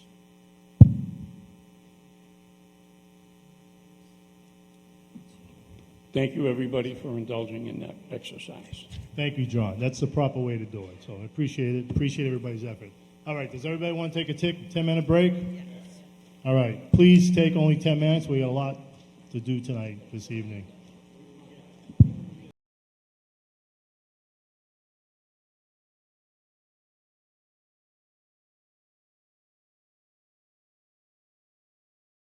Thank you.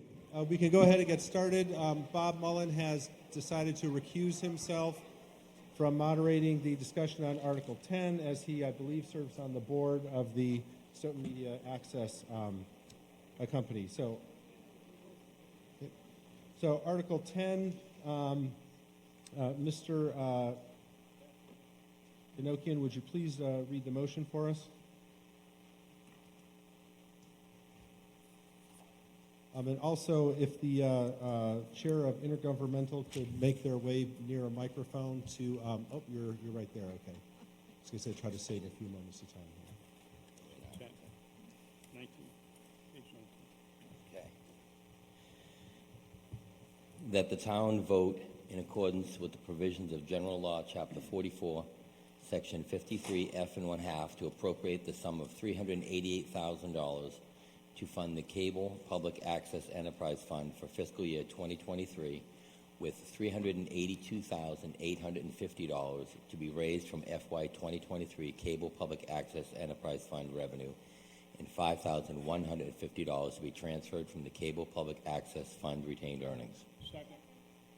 Thank you. The motion has been made and seconded. May we have the report of the FinCom, please? Finance Committee voted 11-0 to recommend to town meeting as set forth in the proposed motion. Thank you, Mr. Enochian. Intergovernmental relations, please.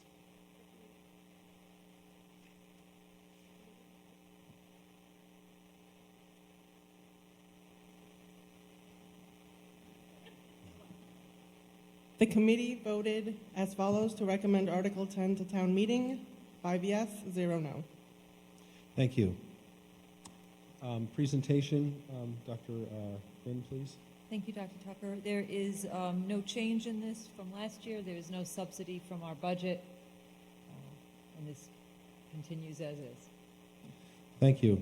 We will now have any non-debatable technical questions. Seeing none, we can move to any discussion or pro-con debate or commentary? Seeing none, we will move to a vote on the main question. This is a simple majority to pass this article. When you're ready.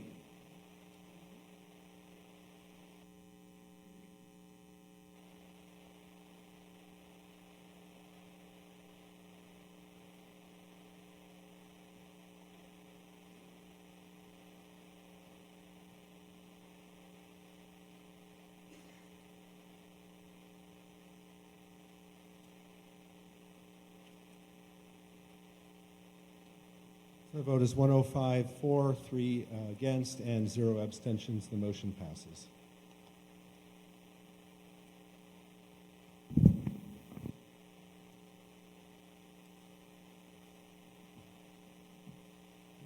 And before I yield the gavel back to Mr.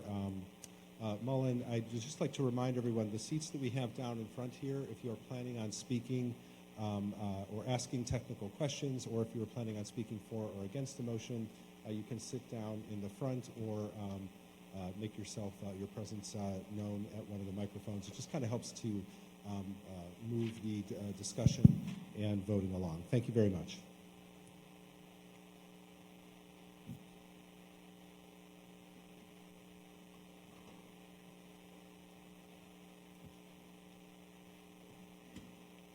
Thank you, Dr. Tucker. Great job. All right, now we're moving along. We're on Article 11, the reauthorization of revolving funds. That appears on page 21 of your warrant.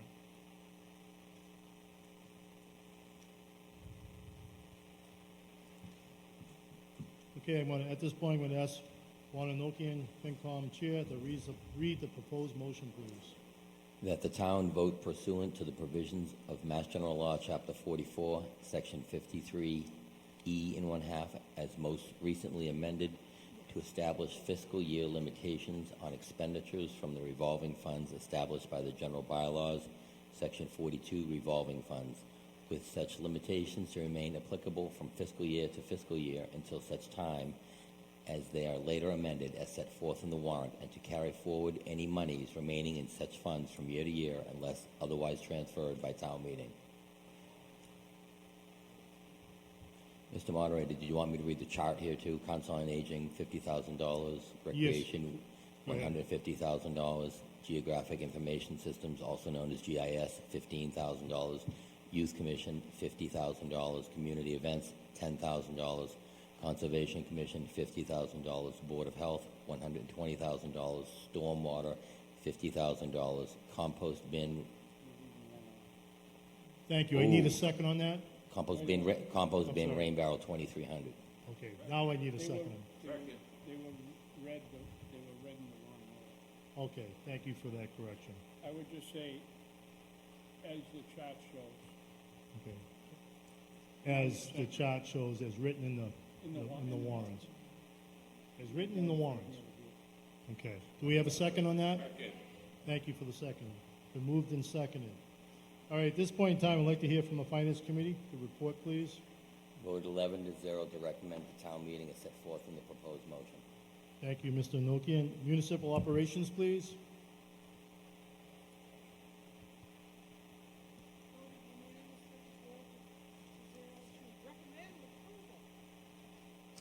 Did everybody hear that? One more time, Cynthia.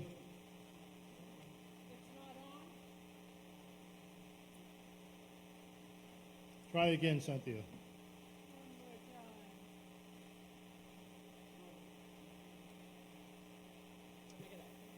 No, I'll get it. It's on. It's on. We heard you say that. Speak into the microphone. It's fooling with me. Technology is taking over. I used to be able to fill an auditorium just with my voice. Thank you, Cynthia. Can we have your report, Municipal please? Operations voted unanimously 4-0 to recommend approval to town meeting. Thank you. Dr. Grimm, your presentation, please. There is no change to our revolving funds from last year. All right, thank you very much. All right, at this point in time, any technical, non-debatable questions? John Anzavino? Thank you, Mr. Moderator. John Anzavino, Precinct 4. I just have a question. When this article, the motion says that which the limitations are to remain applicable from fiscal year to fiscal year until such time as they are later amended. Is there a reason we have to do this every year if we're not making changes? Oh, Bill's got his hand up. I'm sorry, Bill. Go ahead, Bill Rowe, Town Accountant. Bill Rowe, Town Accountant. Mr. Moderator, these limits are outlined in the bylaws. We don't have to present them in the book, but we do it as a courtesy to the town meeting reps, just so they can see what the limit is without having to go back to the bylaws. But those limits are part of the bylaws, as well as the programs and purposes are in the bylaws. So those don't change, but as a courtesy, we just present them here, that's all. Thank you, Bill. All right. Any other questions, John? You got one more if you want. I still don't know why we have to even have the article if they stay from year to year unless you're changing. I mean, is it something that you have to reauthorize it every year regardless? Go ahead, Bill. I believe they do have to be reauthorized each year. All right. Maybe it's just the way it's worded. I read it a little different that they stay. Yeah. I'm going to ask Town Council just to weigh in on that. Thank you. Mr. Moderator, thank you again, Brian Winter, and through you to the meeting. Just to clarify, it's the, I think, third to last paragraph of the statute, and I'm reading from Chapter 44, 53E and a half. The city or town shall, on or before July 1st of each year, vote on the limit on the total amount that may be expended from each revolving fund established under this section. So the statute actually requires you to renew it each year. Okay, thank you. The way it's worded, it just seemed like you were setting the limit and you didn't have to do anything unless it changed. So thank you very Okay. much. Thank you. All right. Any other technical, non-debatable questions? Mr. Lugito? Sure. Just if that microphone works, state your name and I please. hope it does. Okay. Could we have a reading of how much money is in each one of these accounts? Who can answer that? Bill Rowe?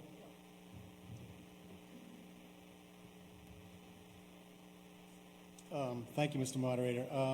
It's in the book. The balance is as of December 31st. I'm just going to try to find out where they are. You're going to try to locate that for us.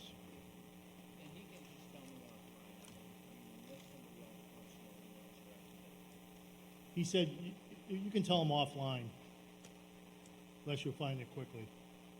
Okay, thank you, Mr. Gito. You okay with that, Mr. Gito? All right. Any other technical questions? All right. Let's go to pro-con debate, supporting and non-supporting statements. Going once, going twice. I see none. We good? Okay. I think we're ready to vote on this article. This is Article 11. Just a majority vote, correct? Yes, just simple majority. Let me know when you're ready. We're ready. With clickers in hand, please vote. You have 20 seconds.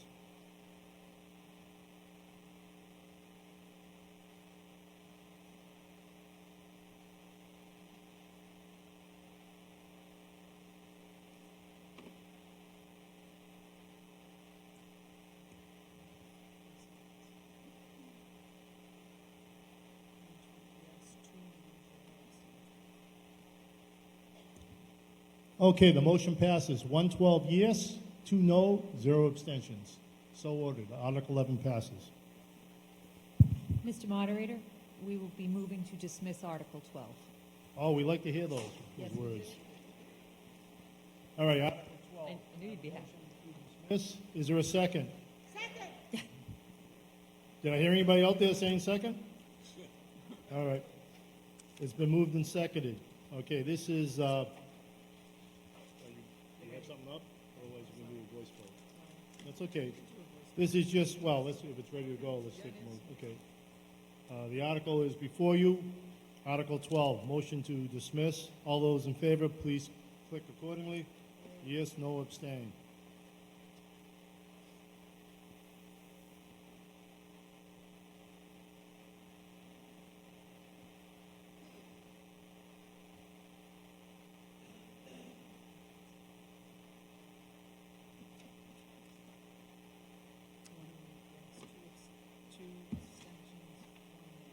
One no. Okay. All right, motion to dismiss passes. 108 yes, 2 abstentions, 1 no. All right, now we move on to Article 13, the general fund operating budget. And I'm going to ask if Ms. Carrara could put a PowerPoint up. Oh, sure. Okay, this is starts off on page 23. Just to let everybody know, Dr. Grimm will make her. Well, first I got to have the motion. Yep. And because Dr. Grimm, you're going to have to make the motion because FinCom didn't vote positive on everything. Yes. And just to let everybody know, Dr. Grimm, after you make the motion, we get a second. You have 15 minutes. Then I'm going to ask Dr. Rob to come up, and he can discuss his budget for 15 minutes. And then we'll go into the budgets. Thank you. So a proposed motion that the town vote to appropriate the sum of $1,012,307,792 for the maintenance and support of several departments of the town, and that such sum be expended only for the purposes as described, and further that to meet this appropriation, $108,234,766 be raised in the tax levy, $2,600,000 be transferred from free cash, $71,568 be transferred from Title V, receipts reserved for appropriation, $53,578 be transferred from Cedar Hill retained earnings, $258,292 be transferred from Public Health Fund retained earnings, $496,988 be transferred from Sewer Fund retained earnings, $592,600 be transferred from Water Fund retained earnings, again for a total of $112,307,792. All right, thank you. Do we have a second? It's been moved and seconded. Can I see who seconded that? Could you raise your hand? There's been a few people. You just have to take notes. Jim Guerin? Okay, among others. Thank you for seconding that.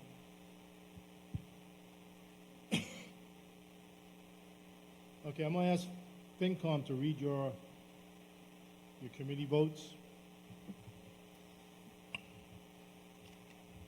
Finance Committee took the following votes regarding the general fund operating budget. Department 300, Stoughton Public Schools. Finance Committee voted 10-0 to recommend to town meeting as set forth in the proposed motion. Diane Dolan recused herself from this vote. Department 541, Council on Aging. Finance Committee voted 10-0 to recommend to town meeting as set forth in the proposed motion. Note, Mark Struck recused himself from this vote. Department 161, Town Clerk. Finance Committee voted 9-0 to recommend to town meeting as set forth in the proposed motion. Note, Mark Struck and Joel Wolk recused themselves from this vote. Department 421, DPW General and Administration. Finance Committee voted 5-5 to approve. Motion failed. All remaining budgets, Finance Committee voted 9-1 to recommend to town meeting as set forth in the proposed motion. Thank you. All right, I'm going to ask Municipal Operations for your report.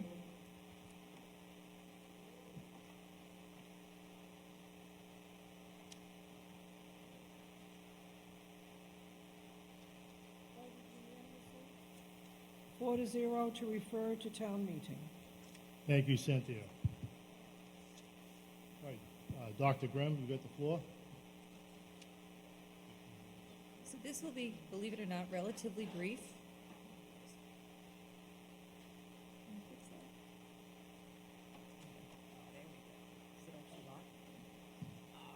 Beautiful. Okay, that's perfect. Perfect, thank you.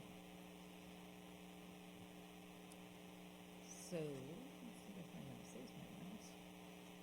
And I'll just ask Ms. Carrara to just change slides as we go. First, I just want to thank my budget team again. Mark Tisdale, Fran Brutniti, Deanna Chatsko, Paul Jaffoon, Susan Herman, Mary Jane Martin, Bill Rowe, and Tripp Shropshire for all of their input on this budget. So the Board of Selectmen always gives me some initiatives going into the budget season.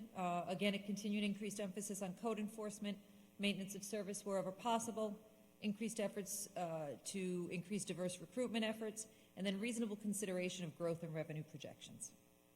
Town staff goals: increased efficiencies, tight spending patterns, level or improved services for the public, increased emphasis on self-insured health care awareness, production of a balanced budget for the board, preparedness for cybersecurity breaches, and restore line items reduced in 2020 as a result of COVID. Instead of going through each of these individually by department, just generally what I will tell you is you will see in the IT budget an increase in some of the software services. That is related to cybersecurity. Restoring line items reduced in FY22 as a result of COVID. You may see travel line items that this year went up to $500 or $1,000 that had been previously knocked back to either $0 or $100 or $200 because people who needed licenses and needed to attend conferences for those did not do so for 2 years. So we had some increases in the budget there where you may see some numbers that popped up on you, and you may have said, why did those numbers go up? It was because we cut back so aggressively during COVID where we knew we would not use the money, and we were concerned about local receipts dropping, that we held way back on those. Generally, my own goal on this was to close a gap. One of the struggles we have faced from when I came into Stoughton was that we would get the municipal budget where it needed to be, the schools would get their budget where it needed to be, and then we'd have this gap and it'd just be back and forth, and it was extremely unproductive for everybody and caused a lot of consternation that we really don't need to have in the town.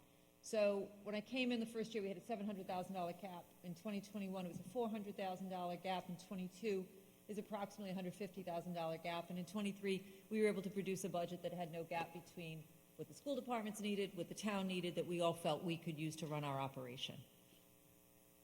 And I was actually pretty excited about that. It made for a much less stressful budget season. Key budget drivers, this is important for people to understand. Norfolk County Retirement System is a number dictated to us, 7.28% increase. That is one of our largest drivers of our budget increase every year.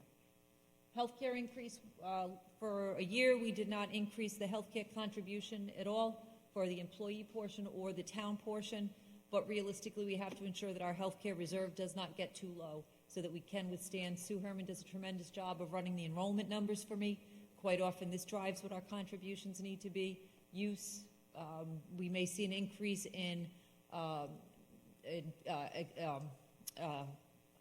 surgeries that people may choose to do now instead of with COVID, things got put off. So we'll see that some of those numbers start to go up. Debt service went up 15.9%. This is important because this included the 35% from the fire station that we talked about. If you remember, we had the debt exclusion. 65% went on the debt exclusion, and we assured you that we would be able to put 35% in the budget. That's about $380,000 that was absorbed in that line item. We also included in that debt service the, at the time, anticipation of ban borrowing for the feasibility study for the South School. There were no enterprise subsidies in this budget. We did see increasing growth, but we based it on calculations, again, from the last 5 years. We were relatively prudent on that. We don't want to over-anticipate growth, because if it doesn't come in, you have a problem. But we look at the types of permits that are coming in, the types of construction projects that we see, the people who are buying and beginning to develop properties, and we will see that start to come to fruition. Remember, it's typically a year behind. It ends up typically about a year behind because it doesn't go onto the tax rolls until January of the following year once the final permits are issued. So it does take a little time when you see growth, but there were some projects coming through that we started during COVID and are finishing up, and that's where we came up with that number. Salary adjustments up and down resulted from settled contracts. You may see some go up, some go down. There may be cases where it appears that people's salaries went down. They did not. It was just in many cases where, because we did not know what we would settle on for union contracts, they might have been slightly over budgeted last year, and so that's a correction. And in some cases, you may see where it looked like it went up a lot, but it may have been because it caught up on something that was not budgeted in last year. There are no union contracts newly settled for this year's town meeting. Reduction in salary costs from the historic. Generally, we have seen a reduction. We used to have the automatic 2.5% raises with the old CBAs. Most of them no longer are on that grid, and none of them had 2.5s. I will say our labor unions have been extremely fair, understanding the situation, the financial situation of the town, and in an effort to keep labor costs reasonable. Significant increase in advertising costs. This goes a little bit with the Increase in diversity recruitment, there is an expense to that type of advertising, but there's also been a huge expense because we've lost some of our lower priced advertising sources. So as some of our print sources go out of business, we now have to look at other print sources that cost us more money. So you will see an increase in advertising line items, particularly in departments like planning, where there's a lot of public advertising that has to happen, and we try to account for that. And then the other one that we don't have control over, the increase in the regional schools cost. Next slide, please. Structural and efficiency changes. So this year we carved out Sue Herman's position, and we created the Department of Auditing and Analytics. And the reason we pull that out is it really is not properly represented with Sue Herman as simply an employee under the town manager's budget. She serves in a very broad and wide capacity. She does performance evaluations and workflow evaluations of departments.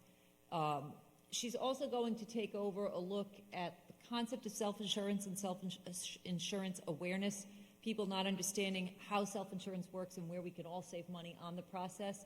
We will be also providing in that department a stipend for an employee to basically run our health and wellness programs to try to keep costs down. And that will come out of her budget, and it will be Sue who will monitor the results of that with her background. Sue does not receive a salary increase for this. This is simply a title to better reflect the work that she does and frankly elevate the importance and status of that position. It is absolutely critical, the numbers that she runs for us and doing some financing models for us and everything else. Next slide, please. Insertion of, this is a big one. So in the past, if you recall on our capital articles, we used to have some purchases that were routine purchases. Technically, anything under $50,000 really is not required to be a capital article. And then the other thing that's important is if it's a routinely used item or routinely purchased like every year, it really shouldn't be in the capital article. And historically we have, and they really belong in the operating budget. It should not be money borrowed for. It shouldn't be assumed to be paid out of free cash. If we know we're going to have to buy it every year, it should be budgeted. We couldn't do it with everything. We hear this sometimes with like the lake management article you'll see tonight. That's still in this budget as an article. It's a $35,000 line item. It really should be in an operating budget. But what you will see this year, particularly in the fire department, you'll see some increases in the fire department, and that's because what we've done is we've incorporated those purchases of the protective gear that they buy every year into their annual budget as a cost. And we were able to do that within the confines of this budget and start that process. It's just a more prudent and, frankly, transparent way to budget. Increase in advertising, as I mentioned, and the creation of a part-time secretary for the Finance Committee. That committee does do a lot of work, and particularly at budget season, there's a lot of printing, documentation, minutes, organization, scheduling meetings, and so we included some funding for the Finance Committee as well. Next slide. A salary note, non-union increases were generally set at 1.75% to reflect the average of labor raises. We have 8 labor contracts, some were at 1.75, some were at 2 this year, but we went with 1.75 for non-union. And again, you'll see some up and down adjustments in salaries. Longevity may have been rolled in where we got rid of the straight longevity payments in those old contracts and moved them in as longevity or senior steps. So that's why you'll see, again, some salary, what might appear as inconsistencies. Next slide. Points of note. So again, the debt inclusion of 35% of anticipated cost and the bans for school feasibility, South School. Departmental adjustments, again, health insurance, 2.5. And the other reason I pulled this one out, we added a line item called OPEB contribution. We do have an article on the transfer from the health reserve to OPEB, so if it looks like our health reserve has a little bit of extra money, Sue Herman makes a recommendation on what's safe to pull out and transfer into OPEB. OPEB is other post-employment benefits. It is a liability that most every town in this country carries into the tune of millions and millions of dollars for even small communities. The reason we put it into a line item in addition to the article is that the more you can show a commitment to funding OPEB, even in the smallest of amounts, the more favorable rating agencies look at you. And the better our rating agencies look at us, the better chance we have to borrow money at top interest rates. And that's absolutely important. We can never take the chance on that dropping, and we're always striving to improve it. For many communities, most communities, OPEB is a liability, but at least you don't get a negative whack if you're showing a commitment to address it. And so we have a line item in there to actually now fund it as part of the budget, and In the future, budget teams can look at this and say, this year we can afford 10,000, this year we can afford nothing, this year we can afford 50,000. But whatever that is, there's a commitment in the budget now to show a routine attempt to do it, in addition to the health reserve transfer at the end of the year that you'll see in an article. Next slide. Just a little bit of budget history and some 3-year projections. The 10-year municipal increases, and you'll see on the municipal side how we've done with our increases. So 10 years ago, actually it's not a full 10 year, 2015, it was 12.9%, the municipal went up 7.8, 4.6, and you'll see 2020 it went up to 3.5. The 2 COVID years, we increased 1.5 and 1.6% respectively. Obviously, we were very concerned about COVID. And then this year we had 3.3, and remember, that's above the lowered increase from the year before. That's the restoration of some of those COVID cuts, and that's why you see a little bit higher in this out year. The average over 3 years has been 2.14%. The average over the 6 years prior was 6.31. I want to thank my staff. This is really a credit to the staff. They operate on shoestring budgets and really don't complain. Well, maybe they do complain sometimes about it, but they complain and then they laugh, sort of. But we get through, and the services are often, and we have not had a reduction, and in many ways we've had increase in services. And all this has been done, again, with rolling in the fire station, the fire example of annual fire items, the increase of the code enforcement person. Last year we actually added the position of code enforcement officer. This year you'll see a part-time position for a code enforcement / constituent person.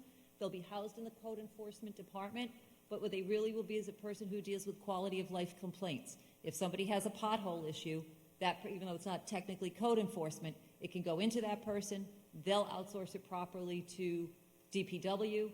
So while people could come to me, on my Facebook Messenger, people would come to me with those problems, we will have somebody dedicated to dealing with those things in town hall as well. So the response may be even faster. That's incorporated in this budget and all within those increases.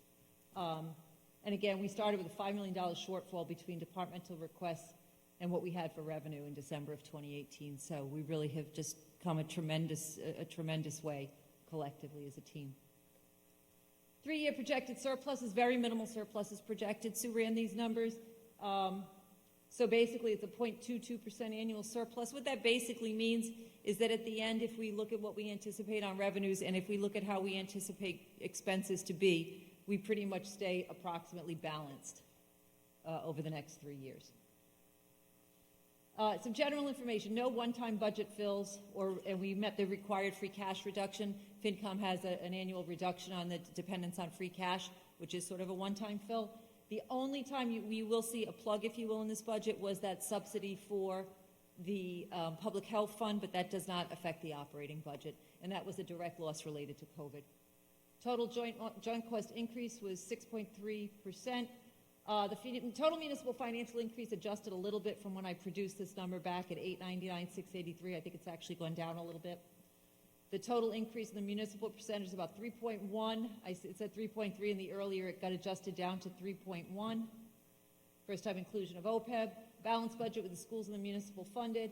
And I think this year, while it's a symbolic number and it might reflect in like totally a nickel on your tax bill, but symbolically, our levy tax, we came in about $52,900 under the 2.5 max levy. So again, it's symbolic. When you average that out on the average tax bill, it doesn't come out to a whole lot. But I think, when we talk about performance-based budgeting, we talk about asking the public for just what we need, not what we get every year, and not presuming that the 2.5 is an automatic, even though it's been sort of accepted as an automatic. Just because we can get it doesn't mean we should spend it. And so, again, it's largely symbolic, but it's a statement to where we believe we're going and what we believe we owe to the taxpayer. And that's it. Okay, thank you. Less than a minute. I'm done. I'm good. Thank you. Thank you, Dr. Grimm. Dr. Robb? You'd kindly give me one moment to adjust this for a slightly taller person. I appreciate that. Thank you.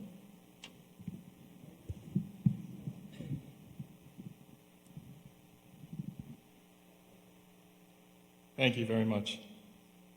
So I do have a slideshow presentation, if we could begin the presentation.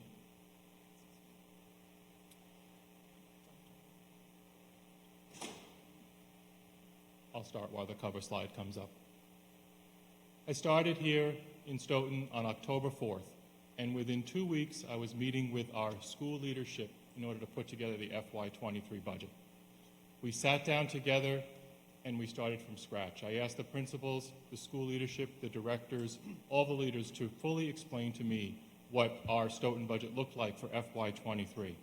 And we spent the second and third week of October putting together the FY23 budget. In October through December, the school committee considered the budget. I am very grateful to the school committee for all their support in passing a solid level services budget that takes care of our students for FY23. On March 2nd, we went before the Finance Committee and presented to the Finance Committee, and here we are this evening.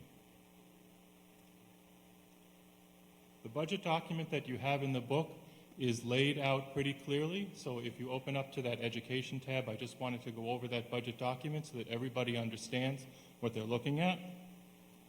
So we have the FY21 budget actuals and the FY21 budget, the 22 budget, and the 23 projected. And what we did in order to make it easy for everybody to understand the changes is there's a middle column, and any time that there was a change from FY22 to 23 that was significant, we explained that right in the document. And so those are some of the things I'm going to highlight this evening, but it allows you an opportunity to take a look and see where some of the changes are. Our budget is broken up into broad categories: administration, instruction, school services, operations, fixed charges, and special education out of district placements. If we could have the next slide, please. I'd like to put this slide up to remind us all why we're here. We're here for our students. We're here to make sure that we take care of our students in Stoughton, and I like to remind myself every time that I do the budget of why we're doing it. So what are our budget drivers? Next slide, please. We have budget drivers, enrollment, recommended staff increases, and then I'll go over the budget itself. Next slide, please. So what's driving this budget? What do we look like? What did we talk about when we were putting together the 23 budget? We wanted to continue our strong COVID-19 recovery. Starting in September, we were back to normal. 5 days a week, our students were in class. Everybody was in class. We wanted to maintain that. On February 28th, masks became optional in school. We've maintained a very, very strong COVID recovery during that time. We need to maintain and grow our EL services. We've accepted over 100 new English language learners into the district just this school year alone, 40 of whom right here at Stoughton High School. So we maintain and grow those services for our students. We want to maintain a strong curriculum, instruction, and assessment at all levels. And this budget makes sure that we have all of those areas taken care of. We also want to provide social and emotional learning support at all levels for our students. Coming out of COVID, particularly in kindergarten and first grade, we've seen our students really struggling. They're having a hard time adjusting to school, and we want to make sure we have those social and emotional supports for them. And our kindergarten teachers, our first grade teachers, and all of our staff have worked hard to help the students transition out of COVID. And finally, we want to make sure that we can maintain appropriate class sizes. Our elementary class size averages right now are about 18, 19, and we want to maintain them going into this next budget. Next slide, please. So let me talk a little bit about enrollment. One of the things that I've heard is that some people have thought that perhaps our enrollment has gone down. And in fact, last year for COVID, our enrollment went down again, but it spiked right back up again this year. And so our K-12 enrollment went from 3306 last year to 3393 this year, and we only anticipate that getting stronger and stronger. We're having our kindergarten registration on Thursday night at the Jones School, and we'll be seeing how our kindergarten registration comes in. This year, very surprisingly, our kindergarten enrollment went up from 227 to 300 students in 1 year. And that really told us that students were coming back to school, they were coming back to school from COVID, we needed to accommodate those students, and we're anticipating another 300 next year. We're not quite sure, we'll see what happens on Thursday, but we're looking forward to another 300 next year. That trickles down, so those 300 students go into first grade, and then in the following year into second grade, and we have to plan for that moving forward. Our pre-K enrollment is also up to 163 students. Last year was 111. So we've gone up in pre-K for many of the same reasons that kindergarten has gone up. Our pre-K students were home during COVID. They came in with a lot of deficits and they needed a lot of help. And as I mentioned, we've enrolled new English language learners at every single level, and particularly here at the high school, and you'll see that in a moment. Next slide, please. So I want to talk about our budget in two broad categories. First, additional staff that we're looking for next year for all the reasons that I just described. And then also just look at some of the changes in our overall budget. So, and this chart is in your packet. But if you want to look at the recommended staff, the first thing is $26,000 to bring back into the budget. We have a data intervention and extended learning time specialist. Part of her salary was paid out of a grant, and as the grant funding is being used as teacher salaries go up and different salaries go up, we needed to bring a little bit of that salary back into the budget. And this is a critical position for us that not only does data intervention, but also runs our summer program, runs a lot of our after-school programming, our vacation programming, and it's critical for us to make sure that we can maintain that in the budget. As I mentioned, at the high school, we took in 40 additional EL students this year. So we already have an EL teacher here. We need to add another one next year in order to make sure that those students are getting what they need. Many of the students, even at the high school level, are coming in as what we call level 1 EL students. That means they don't speak English at all, and they require 90 minutes of direct service of instruction. So we need to make sure that we have teaching staff that can accommodate them. Third, we're looking to add an elementary teacher with 1 increased enrollment, and actually we're maintaining our 83 sections. So right now at the elementary level, K to 5, we have 83 sections across all 5 elementary schools, and this will maintain that. It's bringing one of those teaching positions over from a grant, and this will maintain those class sizes that I talked about earlier. So the elementary teacher will likely be in first grade because we're looking to move that kindergarten to first grade situation, but we'll figure that out. Second, one of the biggest changes that we're looking for is a new high school dean here at the high school. Right now we have 2 assistant principals and we have 1 dean, and we're looking to add an additional dean. And that's going to be very important for us here as the high school numbers have grown, as the number of students here at the high school have grown. We've seen more supervision issues, more management issues, and we want a dean who can be out in the hallways, who can be meeting with the students, who can learn about the students, but also can make sure we're enforcing the rules, we're making sure that the students are accountable, and that additional person is appropriate for a school of this size. And having that additional administrator will help us make sure that all of these things are happening. We also want to increase our truancy and residency officer positions. We want to make sure we have 2 people, both part-time, so it's a 0.5, but it's a part-time position. But if you go to the Stoughton public schools, you need to live here in Stoughton, and that's very, very important. And so we have residency and truancy officers that help us out, make sure that all of the students who are coming here to Stoughton are actually living here in Stoughton.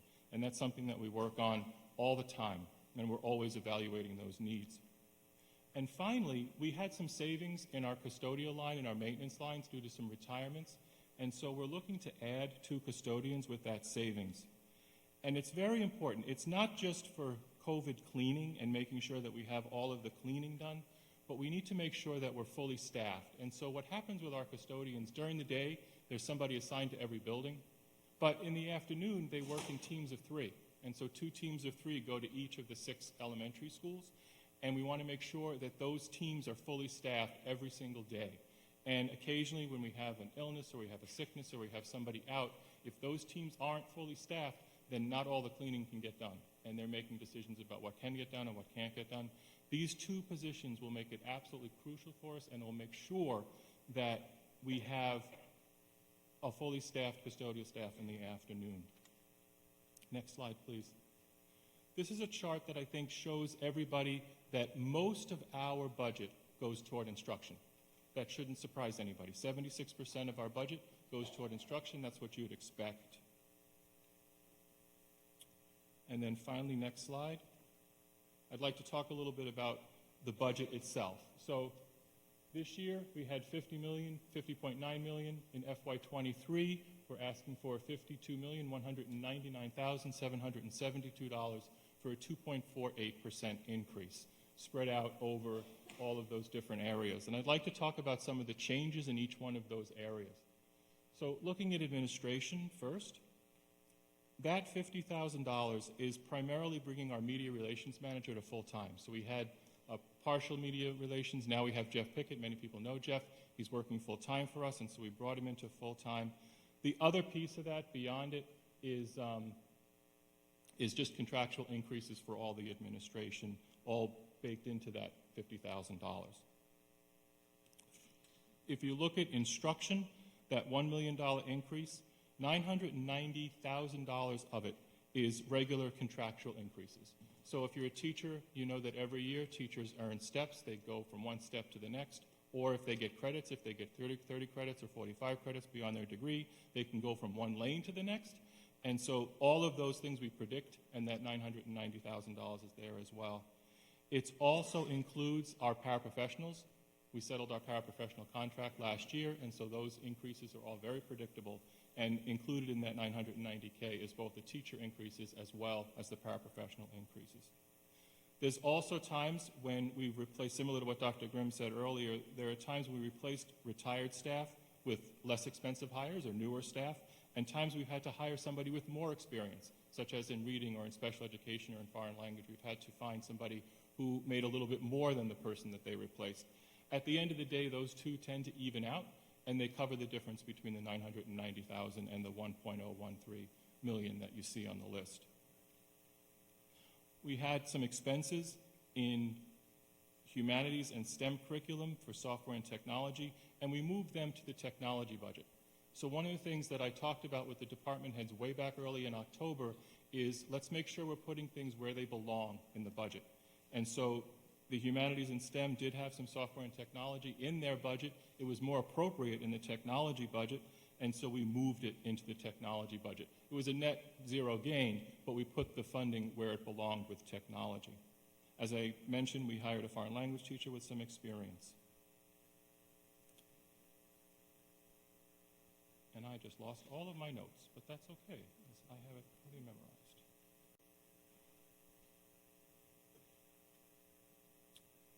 So other school services are primarily transportation.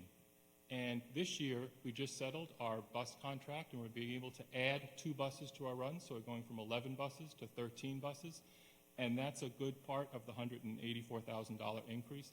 What that will allow us to do is eliminate double runs. So if you have students in the system, you know that at the middle school, sometimes they have to make one run. Students are waiting for a bus. The bus has to circle back and pick them up again and do a double run. Having 13 buses will allow for us to eliminate those double runs. We've also made sure that there were video cameras on all of our buses. So with COVID, many of our buses had video cameras. This new contract will make absolutely sure that all of our buses have video cameras on them. Those are the 2 big highlights for our new bus contract, which I think is really, really important. We've also added in our security line for school security an upgrade to keep our cameras refreshed. So you'll see a $30,000 line item in there to make sure that we're replacing school security cameras, whether they be here at the high school or any one of the other schools, to make sure that we can keep the cameras modern and we can make sure that we have what we need. In operations and maintenance, you'll see that I'm adding 2 custodial positions and saving $38,000. I like that. That's kind of nice. And that was due to some retirements that we had, as I mentioned earlier. So we're able to add those positions and still save that money in that line, which is fantastic.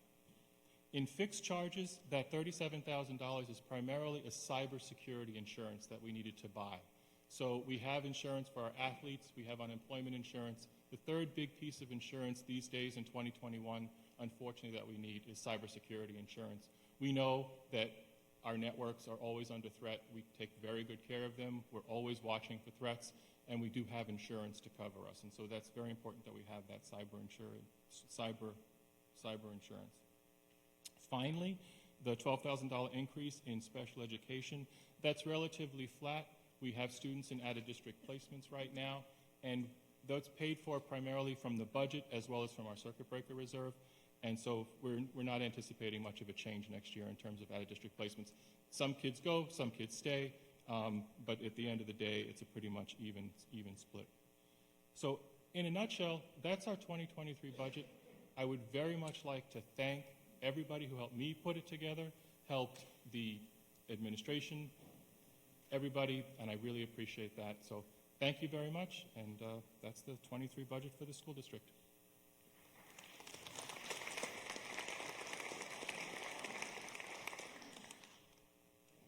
Thank you, Dr. Rob. All right, at this point, is Robin Zoll here? Chair of the Southeastern Regional School Committee, or is he on that committee? No? Okay, I just want to give her an opportunity to speak if she wishes. All right, the way we, for the new people here, the way we do the budget, Bill Rowe, our town accountant, will read through the budget. He'll read by department number, dollar amounts, then he'll pause. If you want to discuss that piece of the budget, that department, you have to say hold. State, yell out hold. Like for me, I'll say hold Mullen Precinct 2. That way we can write it down. We'll take a pause, and we go through the departments by department that way. Okay? If you don't want to discuss it, don't say anything. But it's just that it's easy. We've done this for years. It's easy to do this. And once we go through the budget, those departments that we did not hold, they're considered as passed. They're frozen. We don't go back to them. Any departments that have been held by a particular town meeting rep, once we get through to the last page, we'll go back and just go to each one of those departments, and we'll ask that town meeting rep or town meeting reps to, discuss those parts of the budget. And if we have to vote on those pieces, we vote on those pieces. All right, any questions? I just state your name and precinct number, please. Brian? No? Brian Holmes, Precinct 3. Yes, Brian. I just had a question on that procedure, Mr. Moderator. And I was actually going to make it in the form of a motion. I just don't know if it would be out of order. And that would be that all of the budgets that received a positive recommendation from the chairman of the Finance Committee, as reported by him, be taken as a whole and voted on at this time, and then anything else, any of the other budgets that did not receive a positive recommendation from the Finance Committee, that they be taken out and discussed separately. It's 10:12. We're going to be probably here till about 11 if we... Well, we haven't done that at all. This would be the first time we're doing that. I'll leave it up to the wisdom of the town meeting reps. Okay. But the thing is, if we stop, if it's 10:12, if we want to stop at 10:30, if we're only in the department, I'm just making this up, 220, we stop and we'll continue on Wednesday evening. Okay, I mean, I'll make it a motion if you'll accept it, that we take the budgets that received a positive recommendation by the Finance Committee as a whole, and we vote on those at this time. There's a second by Jim Curtin? Okay, we're going to have to put that up on the screen. Sure, you have a point of order? Come on down, Pat. Yeah, Pat Colburn, just state your name and precinct number. Pat Colburn, Precinct 4. My question was a technical question based on what Dr. Grimm presented for the $112 million. And I just wanted to clarify, and I'm not sure if this is where I do it or if I wait until an individual budget, but I heard her say, and Mr. Holmes pretty much said the same thing, that the Finance Committee did not approve this budget as a whole. And I'm trying to understand that because I've never heard of that in my life. And secondly, if that's the case and they didn't approve all of these budgets, what on earth are in these FinCom columns? Because if you didn't approve a budget, let's say DPW, I remember that one was deadlocked, what number did you plug in those columns? So I just want to make sure I understand what the budget even is before we carve it up on how we'll vote. And if I'm out of order now, that's fine. I don't mind waiting. The Finance Committee was tied on the DPW budget. So that one didn't pass. We voted the rest of them and then bundled those individual lines that I read. We voted those, and we voted all the rest. So the DPW, for example, what numbers are in the FinCom column? If you deadlocked and you don't have a number to propose to us, What did you plug that in? Is that just the selectmen's number? Because it can't be a FinCom number. We If you didn't vote a number because we didn't pass the budget. I didn't think I saw blanks in the FinCom column, did I? There are no blanks. Somebody put numbers in the FinCom column for every budget, so you can't tell by looking at each budget which one did FinCom approve or did they not approve. And since we're in uncharted territories here with the Finance Committee never not approving a budget before, I'm just completely lost as to what we're doing. The only portion of the budget that didn't pass was tied at 5-5, and that was the DPW budget. I thought you said somewhere referred to town meeting, and I apologize through you, Mr. Marr. I thought you said in the beginning somewhere referred to town meeting. No. So there's only one budget, and that's the DPW. Yes. Yep. Okay, and that number, is that the selectmen's number that Well, we'll be voting on since FinCom had no number? So are you amending the selectmen's number? Because you're not amending a FinCom number if one didn't exist. If I can, Mr. Moderator, through you. Yeah, if you can provide an explanation. The way the thing was voted at the Finance Committee, there was one line, which was the general and administration, that ended up getting voted down. However, the sheet that was put out earlier, there was concerns about the salary for the superintendent that was listed. And as you can see, it does run through a number of items here. And the change that was being proposed to get that salary to $140,000 now, which I previously said the town manager was in favor of, would affect all the budgets that you see on this list. And I mean, I would ask how you want to approach that. If you want to just take it that we want to change the salary and the appropriate lines will be changed, per the budgets. And I know Mr. Rowe has these numbers, and he's got a couple little tweaks from what's on here, but I don't know how you're going to want to do that, because the Finance Committee budget is going to be looked to be revised based on what we're doing with the DPW. And we've already changed the water and sewer enterprise funds. That gets affected in the budget line as well. Well, I think what we have to do first is there's a motion on the floor.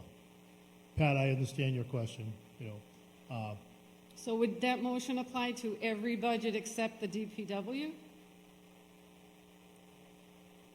Did you have more on that list, John? And what I'm asking is, when we change the DPW budget, or what was being proposed for that new salary, other budgets will change. which you're going to have departments 131, 421, 433, 650, 440, and 450 will end up changing because of the way the superintendent's salary is spread out amongst all these budgets. Now, I don't know how you would accept it if you would just say we want to reduce that budget, the salary from 151 to 880, 151, 883 to the 140, and the appropriate lines will be adjusted based on that salary. I know, I'm just talking to the town accountant with that as well, that I think there was a couple numbers that had to be tweaked from what was on the list. But essentially, that's what it's doing. It's reducing the salary to 140, and it gets spread out amongst all those. And the money that was being taken out I was proposing to put it into the FinCom. So then Mr. Holmes' vote would be for everything but FinCom in those DPW budgets? Well, that's not what he said, but. Oh, I'm going to sit down now. I think I made my point. This is very confusing, and I just It want to is make sure difficult. I know which budgets we're referring to specifically with this motion. Thank you. Okay, Pat. Okay, we do have a motion on the floor from Mr. Holmes. All right, well, We're going to have to, with the proposed motion with the proposal that I had to change the salaries, I would say that if you approve those, you're not going to change the salary, because that affects the Finance Committee, Public Works, General and Admin, Public Works Sanitation. It affects the parks. It affects the sewer and water enterprise funds. So, Let me just take a moment to confer with town council. Hang on. thank you.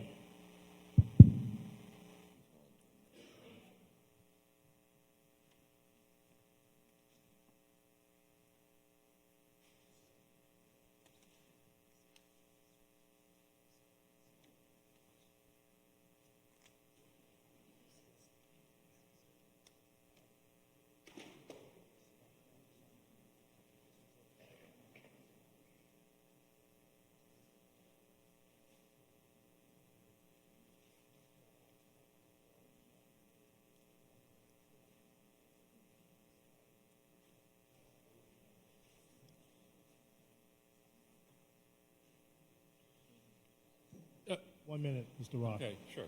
Brian Holmes, could you go back to the microphone, state your motion again, and then I would need you to come down and just give me a piece of paper and just write that down so we have it clarified. So the motion was to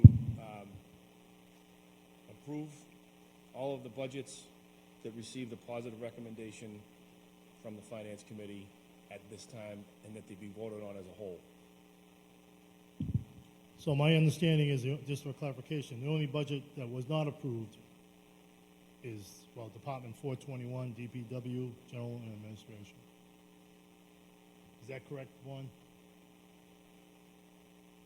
Yes, Mr. Moderator, that is correct, although there are other department numbers that are bundled in there. Okay, no, I understand.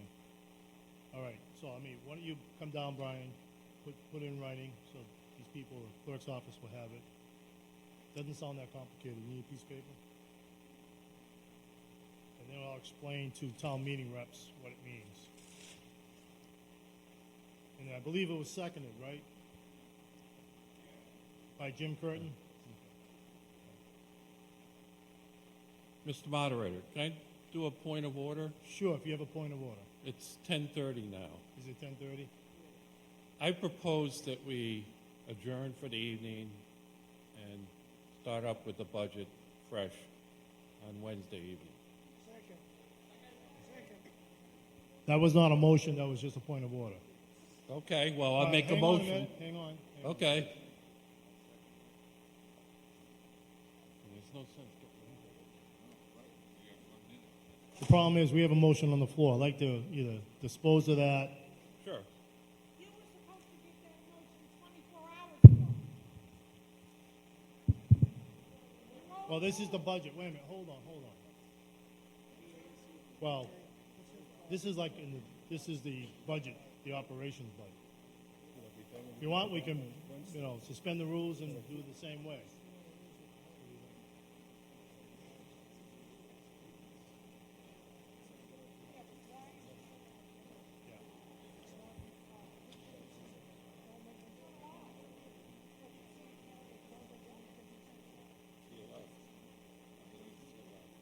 You want to withdraw? Okay. Mr. Holmes, go back to the microphone if you want to withdraw. Mr. Moderator, I'll withdraw that motion. Is there a second on that? Second. Is that all right? Want to take a voice vote? Okay, by voice vote. Dismiss Brian Holmes' It was seconded. Who seconded that? article. I did. Who's aye? Me. State your name and precinct number. Precinct Bob Combs, Precinct 5. All right. By voice vote,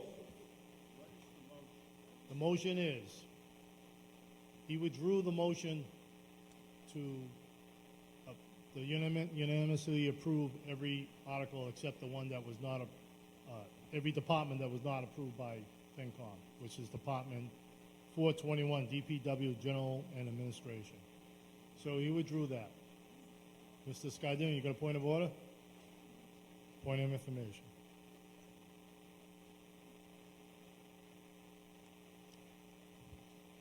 Please don't take your clickers home this evening when you run out to the doors.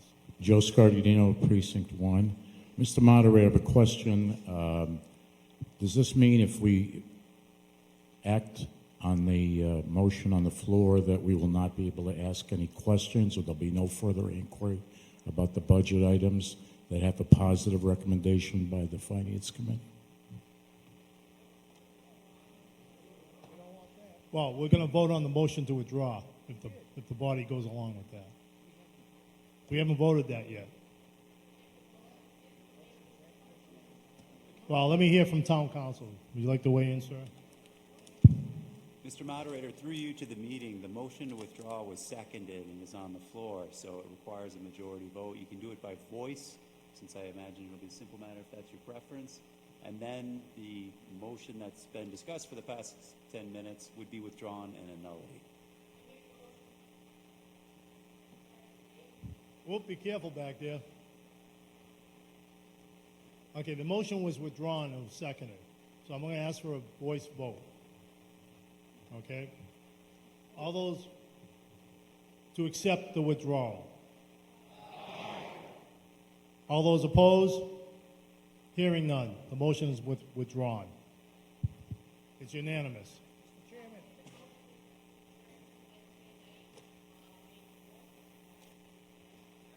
Okay, everybody hear that? Who seconded that? Second. All right. All those in favor to adjourn till Wednesday night, May 4th, 7 p.m., please come a little earlier. All those say aye. Aye. All those opposed, say no. Thank you all. See you Wednesday night.